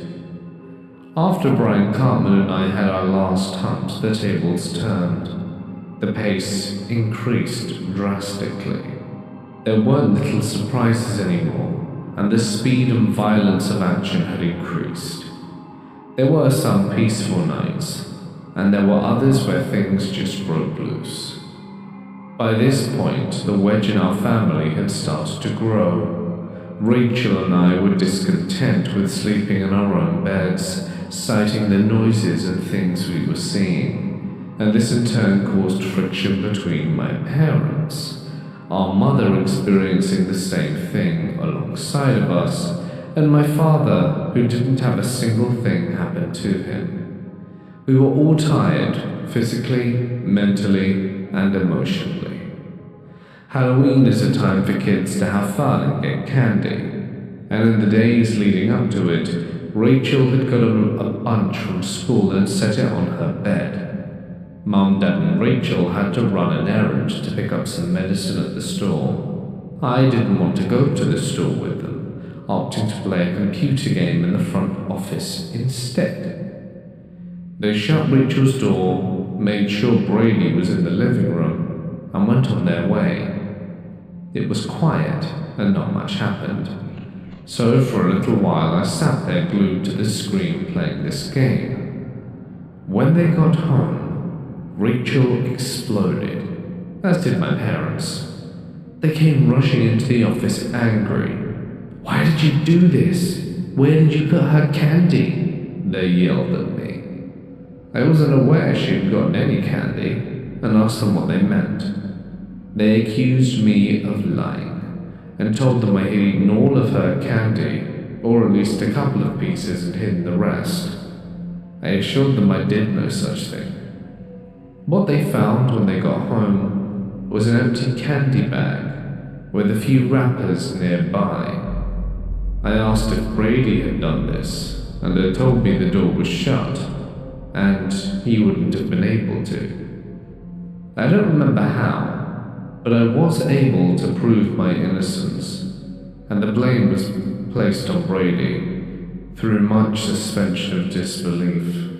Ursula then became a fixture of the household, as we saw her nearly every day. And after we saw her, the room she was in would be trashed.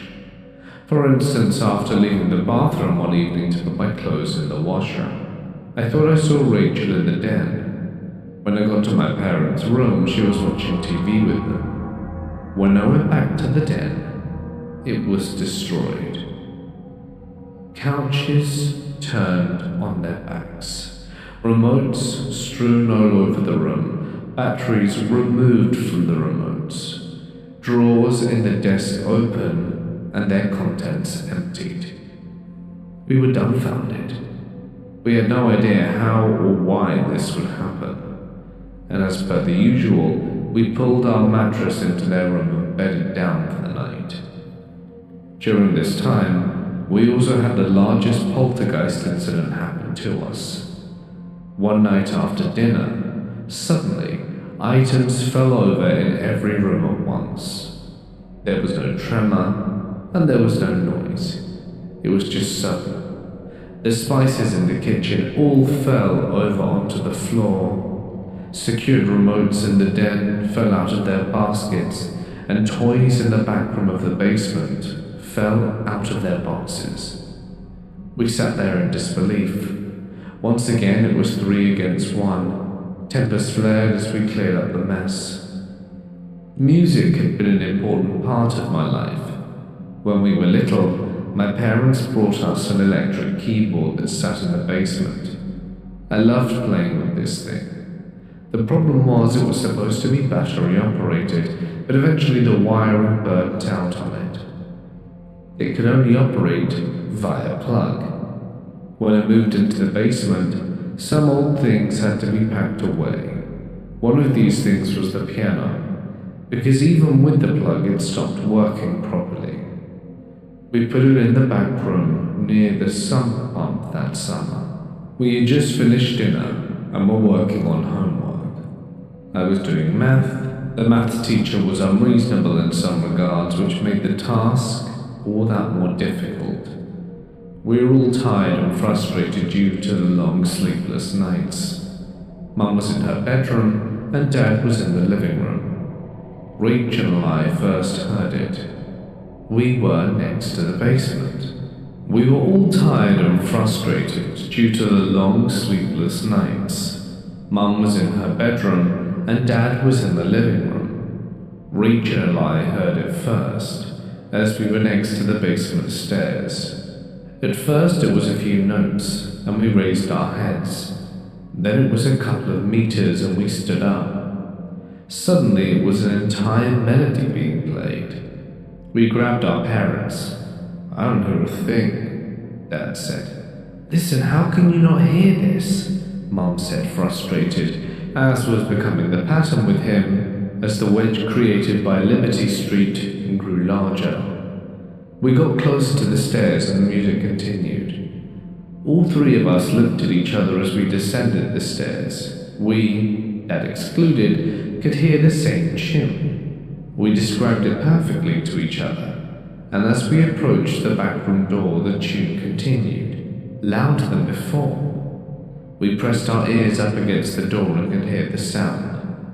The 3 of us stood there, and we opened the door, and as soon as we touched the doorknob, the music stopped. There was no one in that room, and everything was as it was. That night, we decided to pull the mattresses into their room again. This was the beginning of Hell Week. our last week as full-term residents at Liberty Street.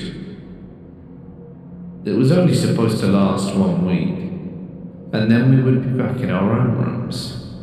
That was the theory anyway. We were tired, frustrated at each other's throats, and praying for it to end. Dad wasn't thrilled by any means, but honestly, us three did not care. Things were starting to happen, and the pace and intensity increased tenfold. It was the beginning of November. For the first evening it was quiet, and Dad sat in the living room for a couple of evenings.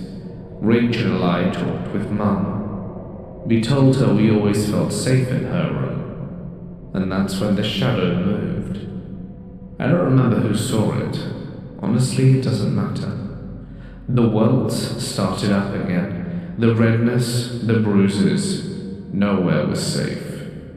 Each night, one of us would wake up to a violent slap.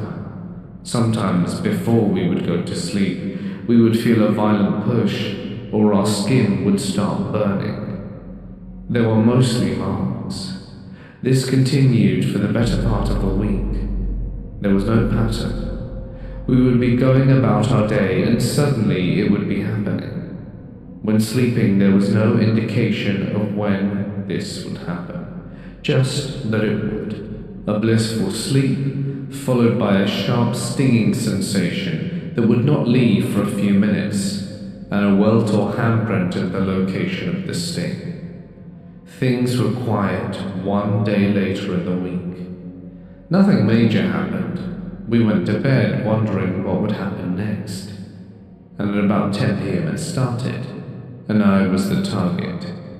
I awoke to a sting. I sat up in bed. Nothing. Then the slap happened. It was loud and my face moved. I woke everyone up. As they were watching, the pinch happened on my back, following by another slap. It didn't stop.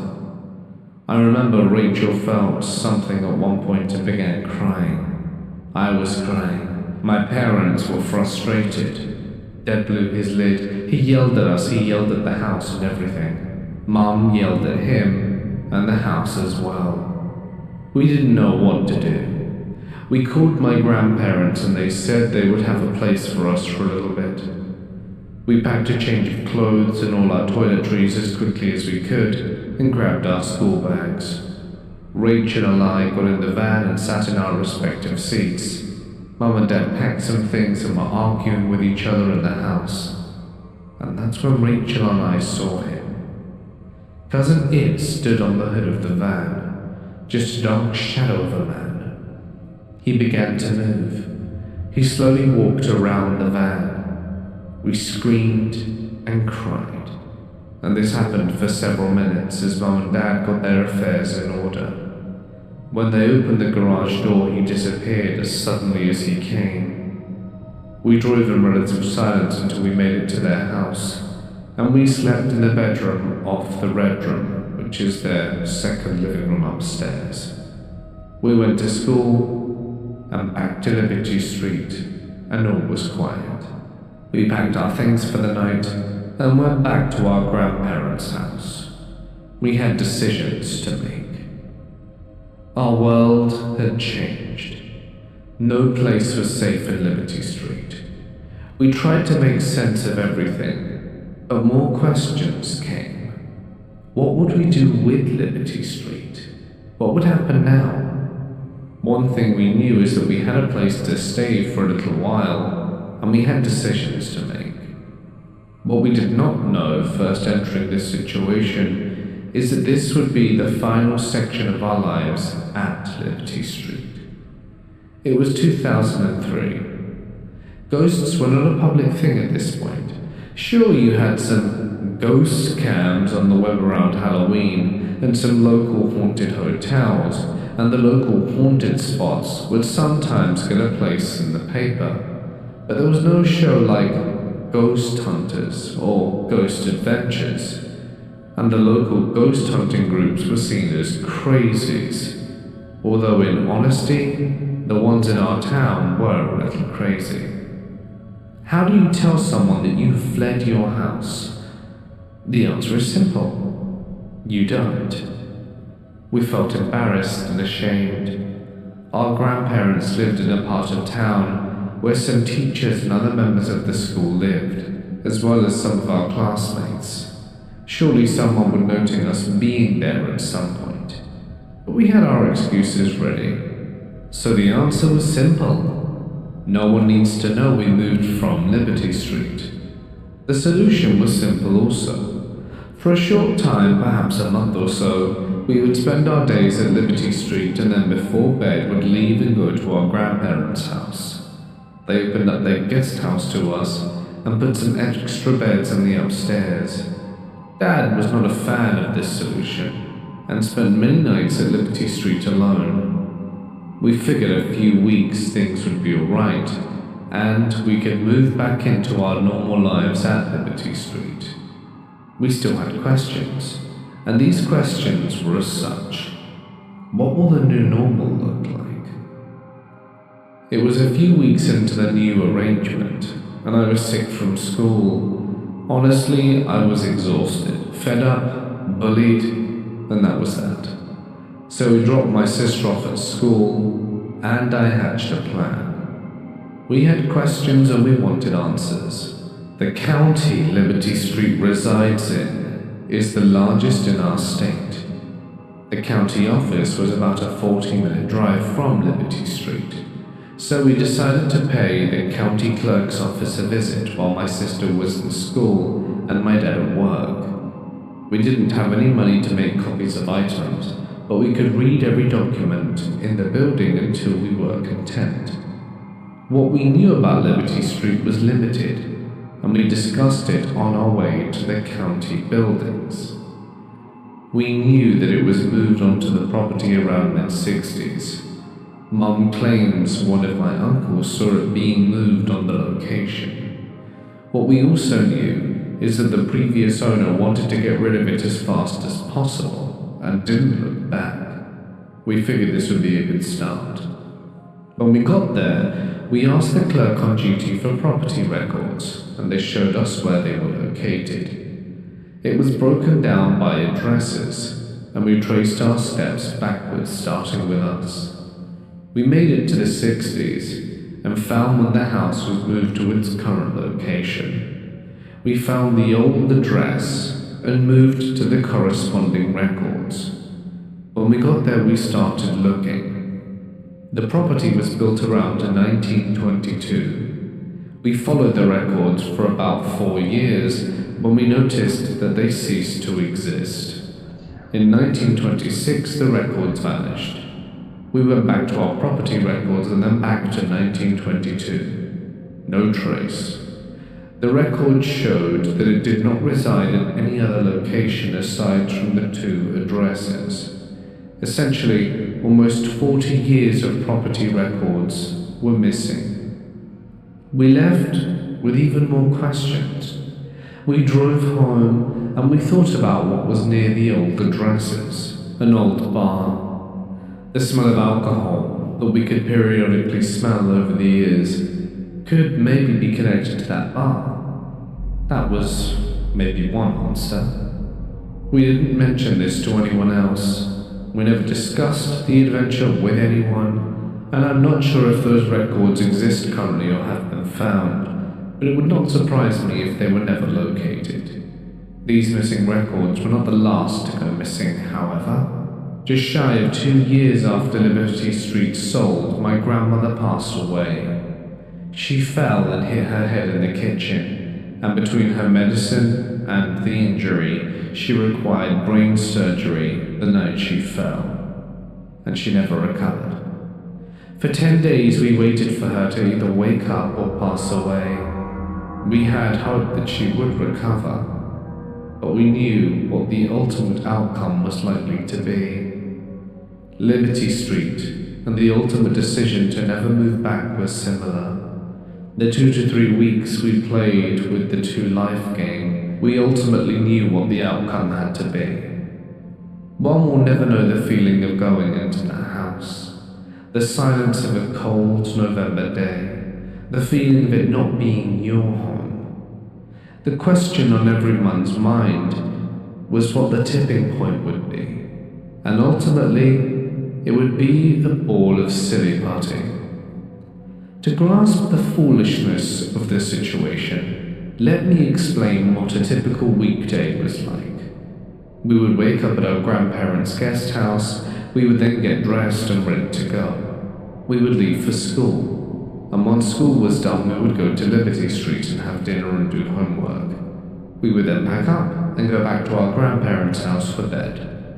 On weekends it was much worse, as we would sleep in a little, get up and go, and then off to Liberty Street for the day, around late morning. We would spend the day there until evening, and then we would have dinner and off to our grandparents' house.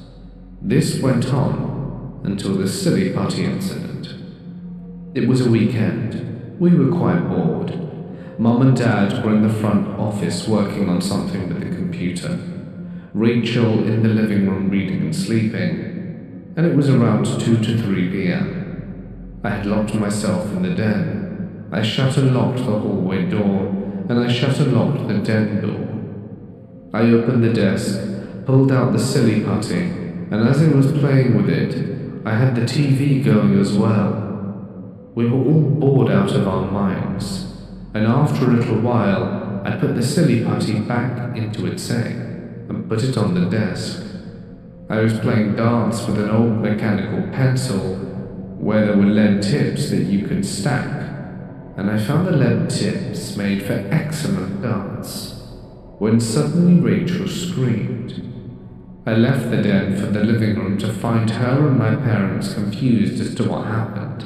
Her back had a bruise on it. On the floor near the couch was a ball of silly putty.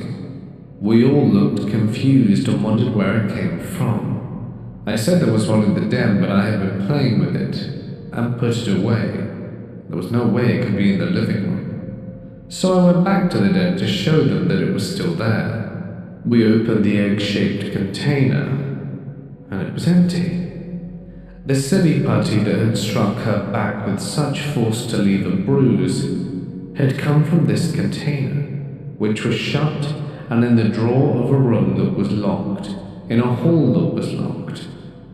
We immediately dropped what we were doing and left. We decided it was the last time we were ever going to play the day living game. We had everything there. We had not packed at this point, and we would return to get the mail and check it every day, but that was it. No more living two lives. It was a drill weekend. Rachel was asleep, and Mum and I did the mail run. This was the last time we would go inside the house on mail runs, as after this point, we decided to move the computer to the guest house. When Mum and I walked into the house, we went straight to the front office. There was a TV above the computer, and as Mum and I were talking while she was on the computer, in the TV we could see a man's dark shadow walk into the room behind us. We both slowly turned around, but no one was there, and when we turned back to the TV, no one was there either. We left shortly after, and brought the computer over to avoid awkward situations such as this. By this point we had decided to move, but how was the question? We were still insistent on keeping things on the down low about the living situation, but we were no longer going to live at Liberty Street. The final straw and decision about if we cared or not came a month later when Rachel and her friends decided to have a sleepover.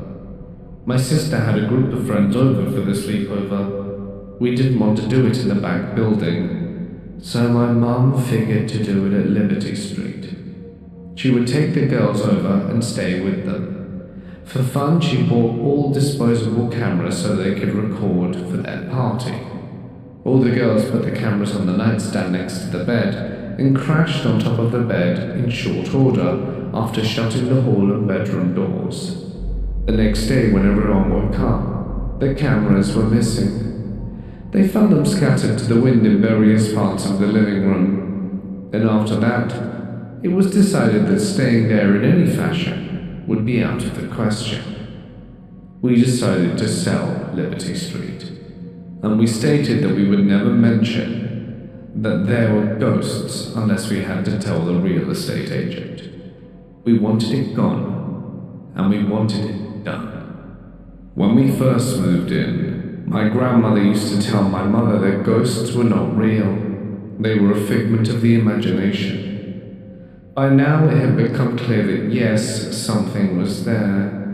My grandma used to come over every single day except weekends in the summer, and before my sister and I went to school. She was a daily part of our lives.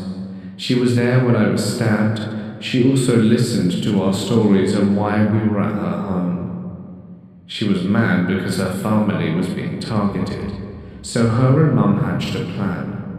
After dropping Rachel and I off at school, they decided to go over to Liberty Street and confront Cousin It and the others. The plan was for them to literally stand in the house and scream at whatever was there. They didn't care if it left. They just wanted their say in all of this. They entered the house and started to yell. They went into every room and gave the characters a piece of their mind, and as they started towards the bedrooms and hallways, they were confronted with a charged gust that felt as if they'd been hit with electricity. At the same time, without saying so, they were brought to their knees by an overwhelming electrified force that lasted for almost a minute. Soon the energized feeling left, and they could stand again, and they both left. For the rest of her life, my grandmother would say that this was the scariest moment of her life. After this, for her, there was no doubt something was really there. I do not believe she ever stepped foot inside of Liberty Street again, following that incident. That spring, we contacted a realtor by the name of Rick. He was a local acquaintance that went to high school with my mum. When he sat down and looked at the financial side of everything, he declined taking the property on and referred us to another relative of a new realtor called Chris. He was young and had spunk, and had only been in the business for a few years, whereas Rick had been in it for at least 15 to 20. This was before the internet made being a realtor easier than it used to be, and anyone that's been in the business for more than a few years was still new, but not bad. This was a contributing factor for Chris taking Liberty Street as a property. When my mother spoke to him, he asked her, "So do you have anything you'd like to disclose about the property? Why are you selling it? It's such a nice location and wonderful home. In fact, you'd probably lose money selling it." Mum stated plain out, "Chris, it's haunted." He laughed and said, "I've sold dozens of houses, had people tell me their house is haunted. And I have yet to actually have something happen. I don't believe in ghosts." They agreed to disagree. We provided him with a key and were told that by next week there was going to be an open house. Following the open house weekend, we asked Chris how it went. We asked him if we had any potential buyers or if anyone even showed up. Chris told us the following: "I will never step foot in that house again unless someone's in there with me. You were right, there is something in that house." We pressed Chris for more details on how he suddenly changed his views on the paranormal, and we were not too shocked to learn he only lasted half an hour, and that he was never going to do another open house again, because that meant he would need to be on his own, waiting for other people to arrive. His story was similar to what happened to David Johns and I a few years earlier, because as Chris sat on the patio waiting for someone, he began to hear people inside the house walking and opening doors. He went into the house to greet them, and as he stood in the kitchen, he could hear footsteps and things being opened coming from right in front of his eyes. The problem was there was no one there. He stood paralyzed in fear and confusion as he realized that he was not alone, and that the footsteps were coming right towards him. Before they got to him, they ceased. He immediately locked the doors and left. With a realtor involved, we decided it was time to start packing. Slowly but surely we began the process. We moved most of the essential items into the back building, and more items would follow later. Around this time, Dad got orders cut for deployment to Virginia as the first sergeant of an MP company. He'd be leaving January '05, and by August/September of '04, a friend named Tommy Hodge would join us in some hunts, and our lives would change forever. Tommy Hodge was just your average goofball. He was in class with Rachel. He was normal height, a little chubby, and had an infectious smile. He always had a joke to share, and he was just a fun guy to be around. He also had a good brain. He started hanging out with us in summer of '04, and was always curious about the paranormal. Like most people in our town, he had a few personal stories, some centered around a Ouija board that his family owned. Ouija boards are controversial. Many people laugh and say it's just fun little gag toys for parties, and others say they're devices to communicate with the other side. And in our experience, the latter is true. My mother gave me their old camcorder, and the battery didn't work, so I had to stay plugged in. Armed with a tape recorder, camcorder, notebook, compass, and other gear, I was ready for any hunt. We decided on a day and time, and Tommy brought his Ouija board. Mom, Rachel, Tommy, and I left for Liberty Street. The feeling when we walked in was normal. It felt off like always. We had not entirely packed up, so couches, some end tables, and lamps, and other random items were still around. As they got the board set up, I got the camcorder set up.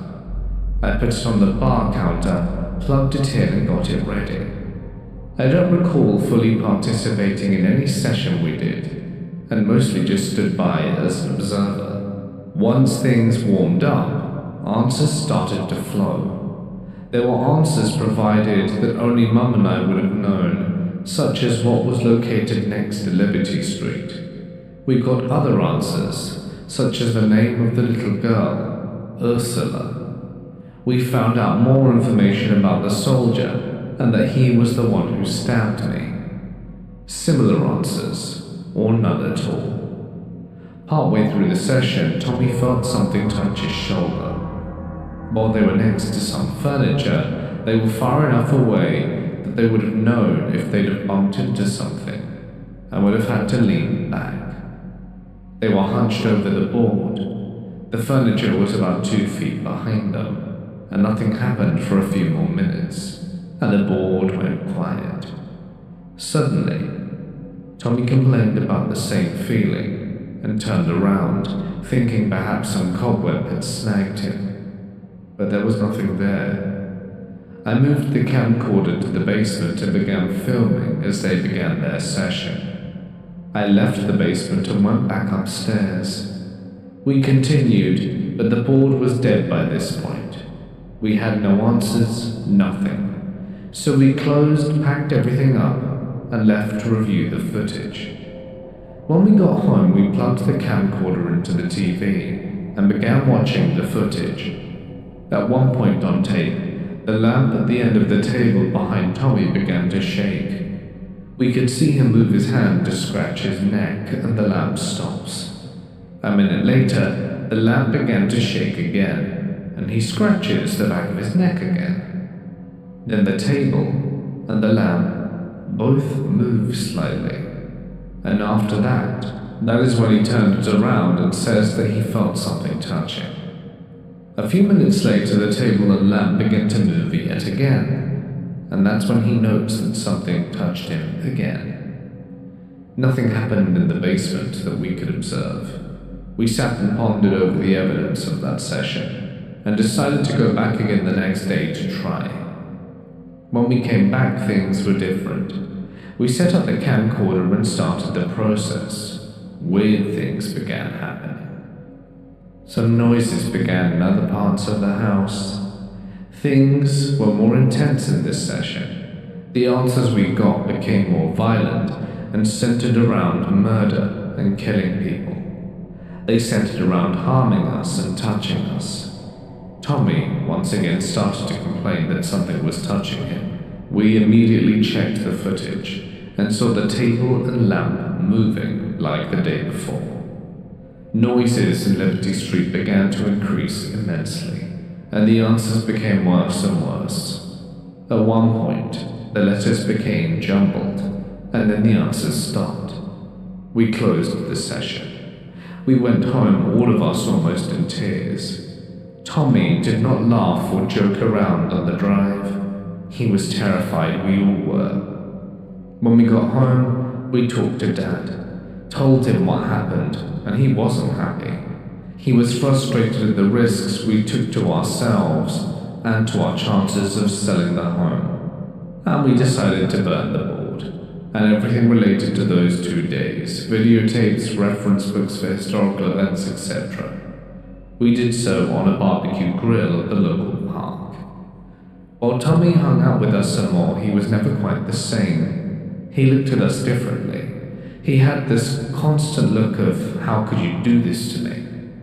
Eventually, after a few more months of hanging out, we had a slight falling out over a trivial personal matter that both parties used as an excuse.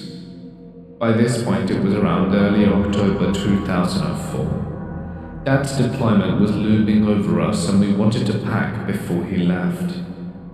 When we decided to finish packing up, it was mid-October 2004. We had done a lot of packing, but there were still things that needed to be done. The only things left were really the master bedroom closet, the back room of the basement, and the attic. Over the years, we had many things go missing. The biggest, of course, was Rachel's Adidas jacket. We figured it either had to be in one of these places. The back room was not so bad, just a matter of putting toys and other random items into boxes and being done with it. Then we moved on to the master bedroom closet and began the process. It wasn't all too bad. We packed up the remaining stuff from the cubbyhole and the closet and moved on to the attic, and there were still no signs of the jacket. The attic was a place where we kept decorations. Christmas, Halloween, Easter stuff, that's where we kept it. As well as random items that didn't really have a true place. A lot of items there had boxes already. Every box we pulled from the attic we opened to verify the contents, but really we were just looking for that jacket. Rachel was on the landing, Mum on the stairs, and Dad was moving the items into the master bathroom, where the attic door was located. The process was that I would bring a box to Mum, who would verify the contents, who would then give it to Rachel and Dad. It involved me crawling through the attic. It was a fairly high ceiling, but I spent most of my time there on my hands and knees, and bringing items from the back to the front for our Mum. We continued on for a few hours in this way, and it wasn't too bad. It was only when we had a few boxes left that things turned for the worst. One of the random items in the attic was a vase. Nothing special about it really, just that it found a home up there. It was on the other side of the attic. Mum and I were dealing with a box when we heard a sliding sound. We couldn't determine where it was coming from until it was too late. While the noise went on for a few seconds before we noticed what it was, the last second we both watched in horror as the vase slid the last few feet to the edge of the stairs, tipped over, and began plummeting towards Rachel's head. Mum let out a scream as the vase landed right next to her right side up, as if someone had placed it there. We looked at each other. Rachel looked up, frozen in fear, and Dad popped his head in worried, wondering what had just happened. Mum, Rachel, and I explained, and he got angry. He said, "Let's just finish up and get out of here, okay? I'm done with this." We gathered the last few boxes and left. Liberty Street was empty. There was nothing left in that house. Now all that was left was to wait for Chris to do his job and sell the house. October 2004 would be a blessing in disguise. However, a new set of shows came to the TV, and these shows would help us in our last little hurrah against Liberty Street. In the movie The Last Samurai, Tom Cruise's character leads an unprepared army against samurai warriors. They were undisciplined, ill-equipped, and overrun in a matter of minutes. He is then captured and spends an unknown period at this village.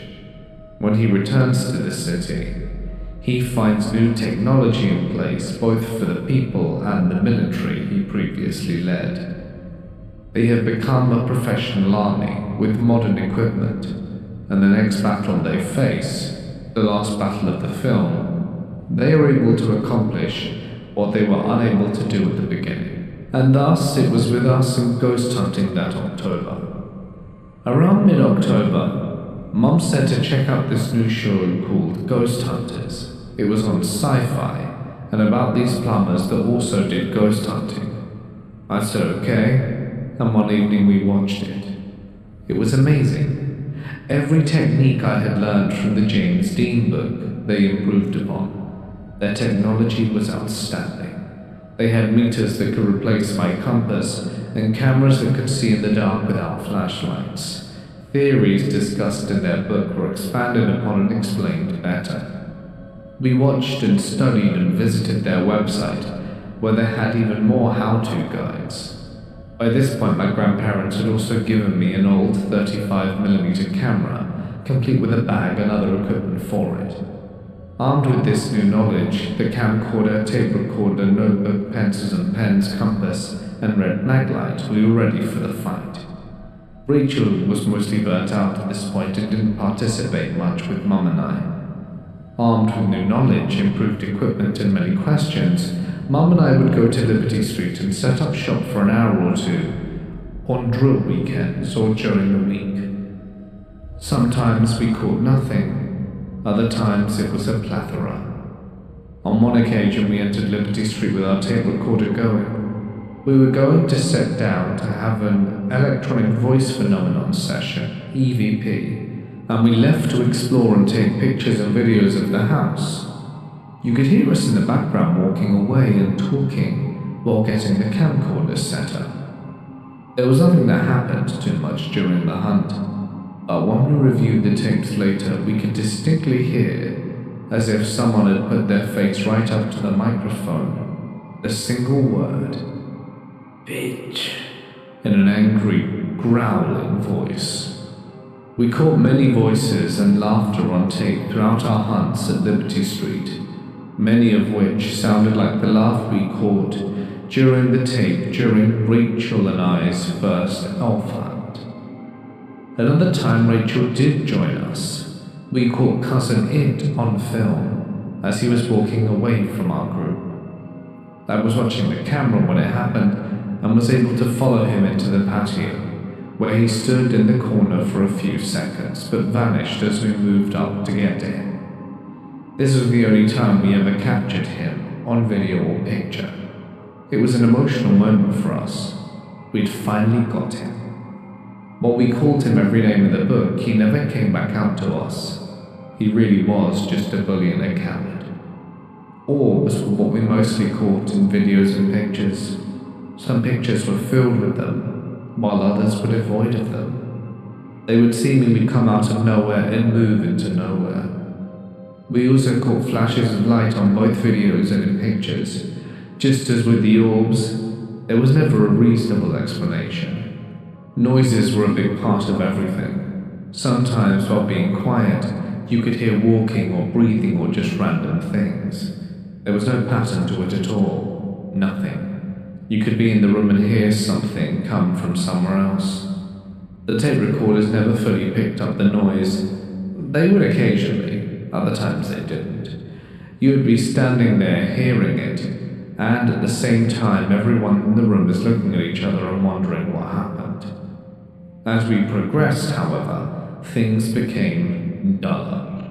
We started catching less, and things started to happen less.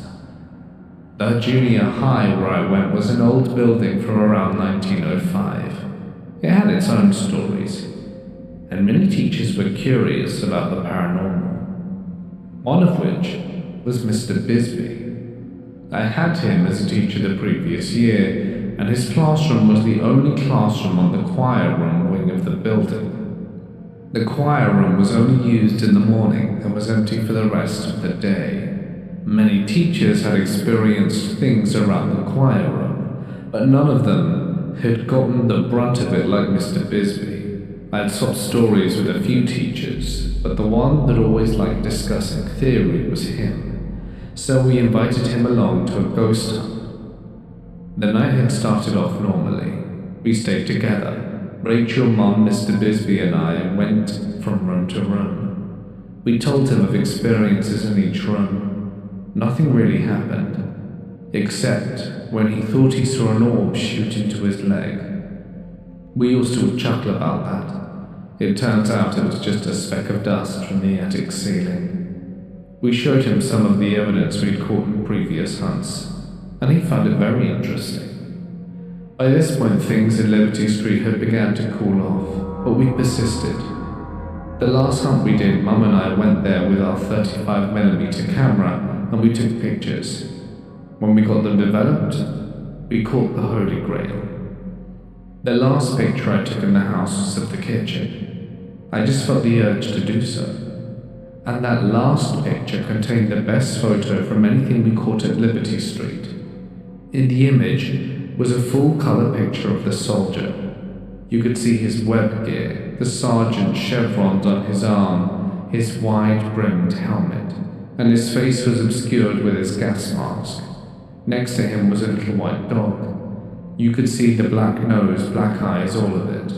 After a few more tries at Liberty Street, we didn't catch anything, or have anything happen. We left my ghost hunting briefcase at Liberty Street to protect the evidence, and in case we wanted to do something spontaneous, and got rid of the camcorder 35mm as they were broken from use and age. Around the time we expanded to the local cemetery. It's a popular fall location, as our town is noted for a disaster where almost 100 people were killed in the 1800s, and the unidentified bodies and body parts were buried at this cemetery. Many stories came from this place, and we branched into some minor hunts of opportunity here after school, because it was a cool little location, and it was different than Liberty Street. These hunts were mostly us driving around and looking to see if we could see anything.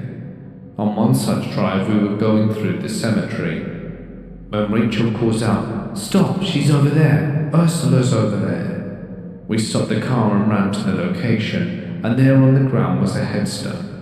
It had the name Ursula displayed. The odd part is, the stone that had this Ursula was an older woman, not the younger child we were used to. By this time, it was around December, we had bigger fish to fry. Dad was being deployed soon, and we spent as much time as we could as a family and forgot about Liberty Street. He left for Virginia at the beginning of January and would not return for 15 months. That spring, I started hanging out with Timmy Davis again. We didn't talk about Liberty Street. Instead, we focused on airsoft and getting ready for high school. The past was the past, and the future was bright for everyone. Spring and summer of '05 were grand. Timmy and I spent most days in the woods playing airsoft, and we had some adventures visiting Dad too.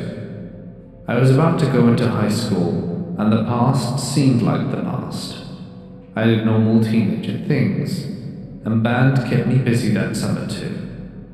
The picture of the soldier and dog I kept safe from Liberty Street got eaten by Brady and Lizzie. Lizzie was the dog we bought the previous summer. I was disappointed, but it was okay. It was the past. We learned that Liberty Street was no longer ours. We finally had a potential buyer, and our adventures there would come to an end. We were also going to be moving into a rental house until Dad was done with deployment. What was supposed to be a short-term solution had lasted over a year and a half, and we were ready for the move. There was one last thing that needed to be done, and Mum and I went to retrieve it. In the empty basement of Liberty Street sat a brown leather briefcase. In this briefcase were audio and videotapes, pictures, mostly of orbs. The Holy Grail image was something I wanted to keep with me, so I knew where it was. Notes, some equipment, and other similar things. Only 2 people knew the code, myself and my dad. When we pulled the briefcase out of the basement and opened it on the bar counter, it was empty, except for the tape recorder, compass, and my red maglite. My old elf hunting turned ghost hunting kit was empty. Evidence dating to before we knew there were ghosts and things we collected over the last year and a half were now gone. Our experiences there would only be marked by a few trinkets in the form of simple gear from the hunt, like the Adidas coat and other things lost there. The evidence would become part of Liberty Street and part of the mystique. With negotiations and other legal goings-on, it took until January 2006 for the sale to close. Ironically, it was the same month we bought what was our dream home, what Liberty Street was supposed to be for us. And after July 2005 to pick up the briefcase, we never stepped foot there again. In a horror movie, this would be the part where everyone walks away happy, and the closing secret is revealed just at the end. But what they never show is the impact. Timmy and Rachel do not talk about Liberty Street. For them especially, it was a point of trauma. They have told friends the story, and many wish they could have experienced it alongside me, to be able to have this grand adventure. I tell them they're lucky not to. For myself, I couldn't sleep alone without a nightlight until I was in college, and the sound of a low-battery smoke detector makes me uneasy. While house hunting with my wife, we decided to avoid older homes, and any older homes we did consider, we had an EMF detector ready just to see if there was anything the eye couldn't see. Despite some of my quirks that have come from that place, I do look back at it with a sort of fondness. There were some good memories there, a lot of them. And the thrill of the hunt shaped me into my current profession. The neighborhood has changed, and a lot of the old faces are gone. The retirement community they built into the woods still stands, and some of the properties around Liberty Street lie vacant and abandoned. When I travel home and drive by the house, I always wonder what the new owners have experienced. Have they experienced what we did? Or did it go dormant? What I do know is that for as long as I live, I will never forget what happened in that house. Hey guys, it's Mort here, and thank you so much for listening. I genuinely hope that you have enjoyed tonight's story. I'd like to extend a huge thank you, as always, to our members and patrons whose names can be seen on screen, and thank you to the person who let me narrate this story. It was a thrilling read, and I hope you enjoyed it as much as I did. If you'd like to see even more, links can be found on screen now. But until then, stay awesome. Good night.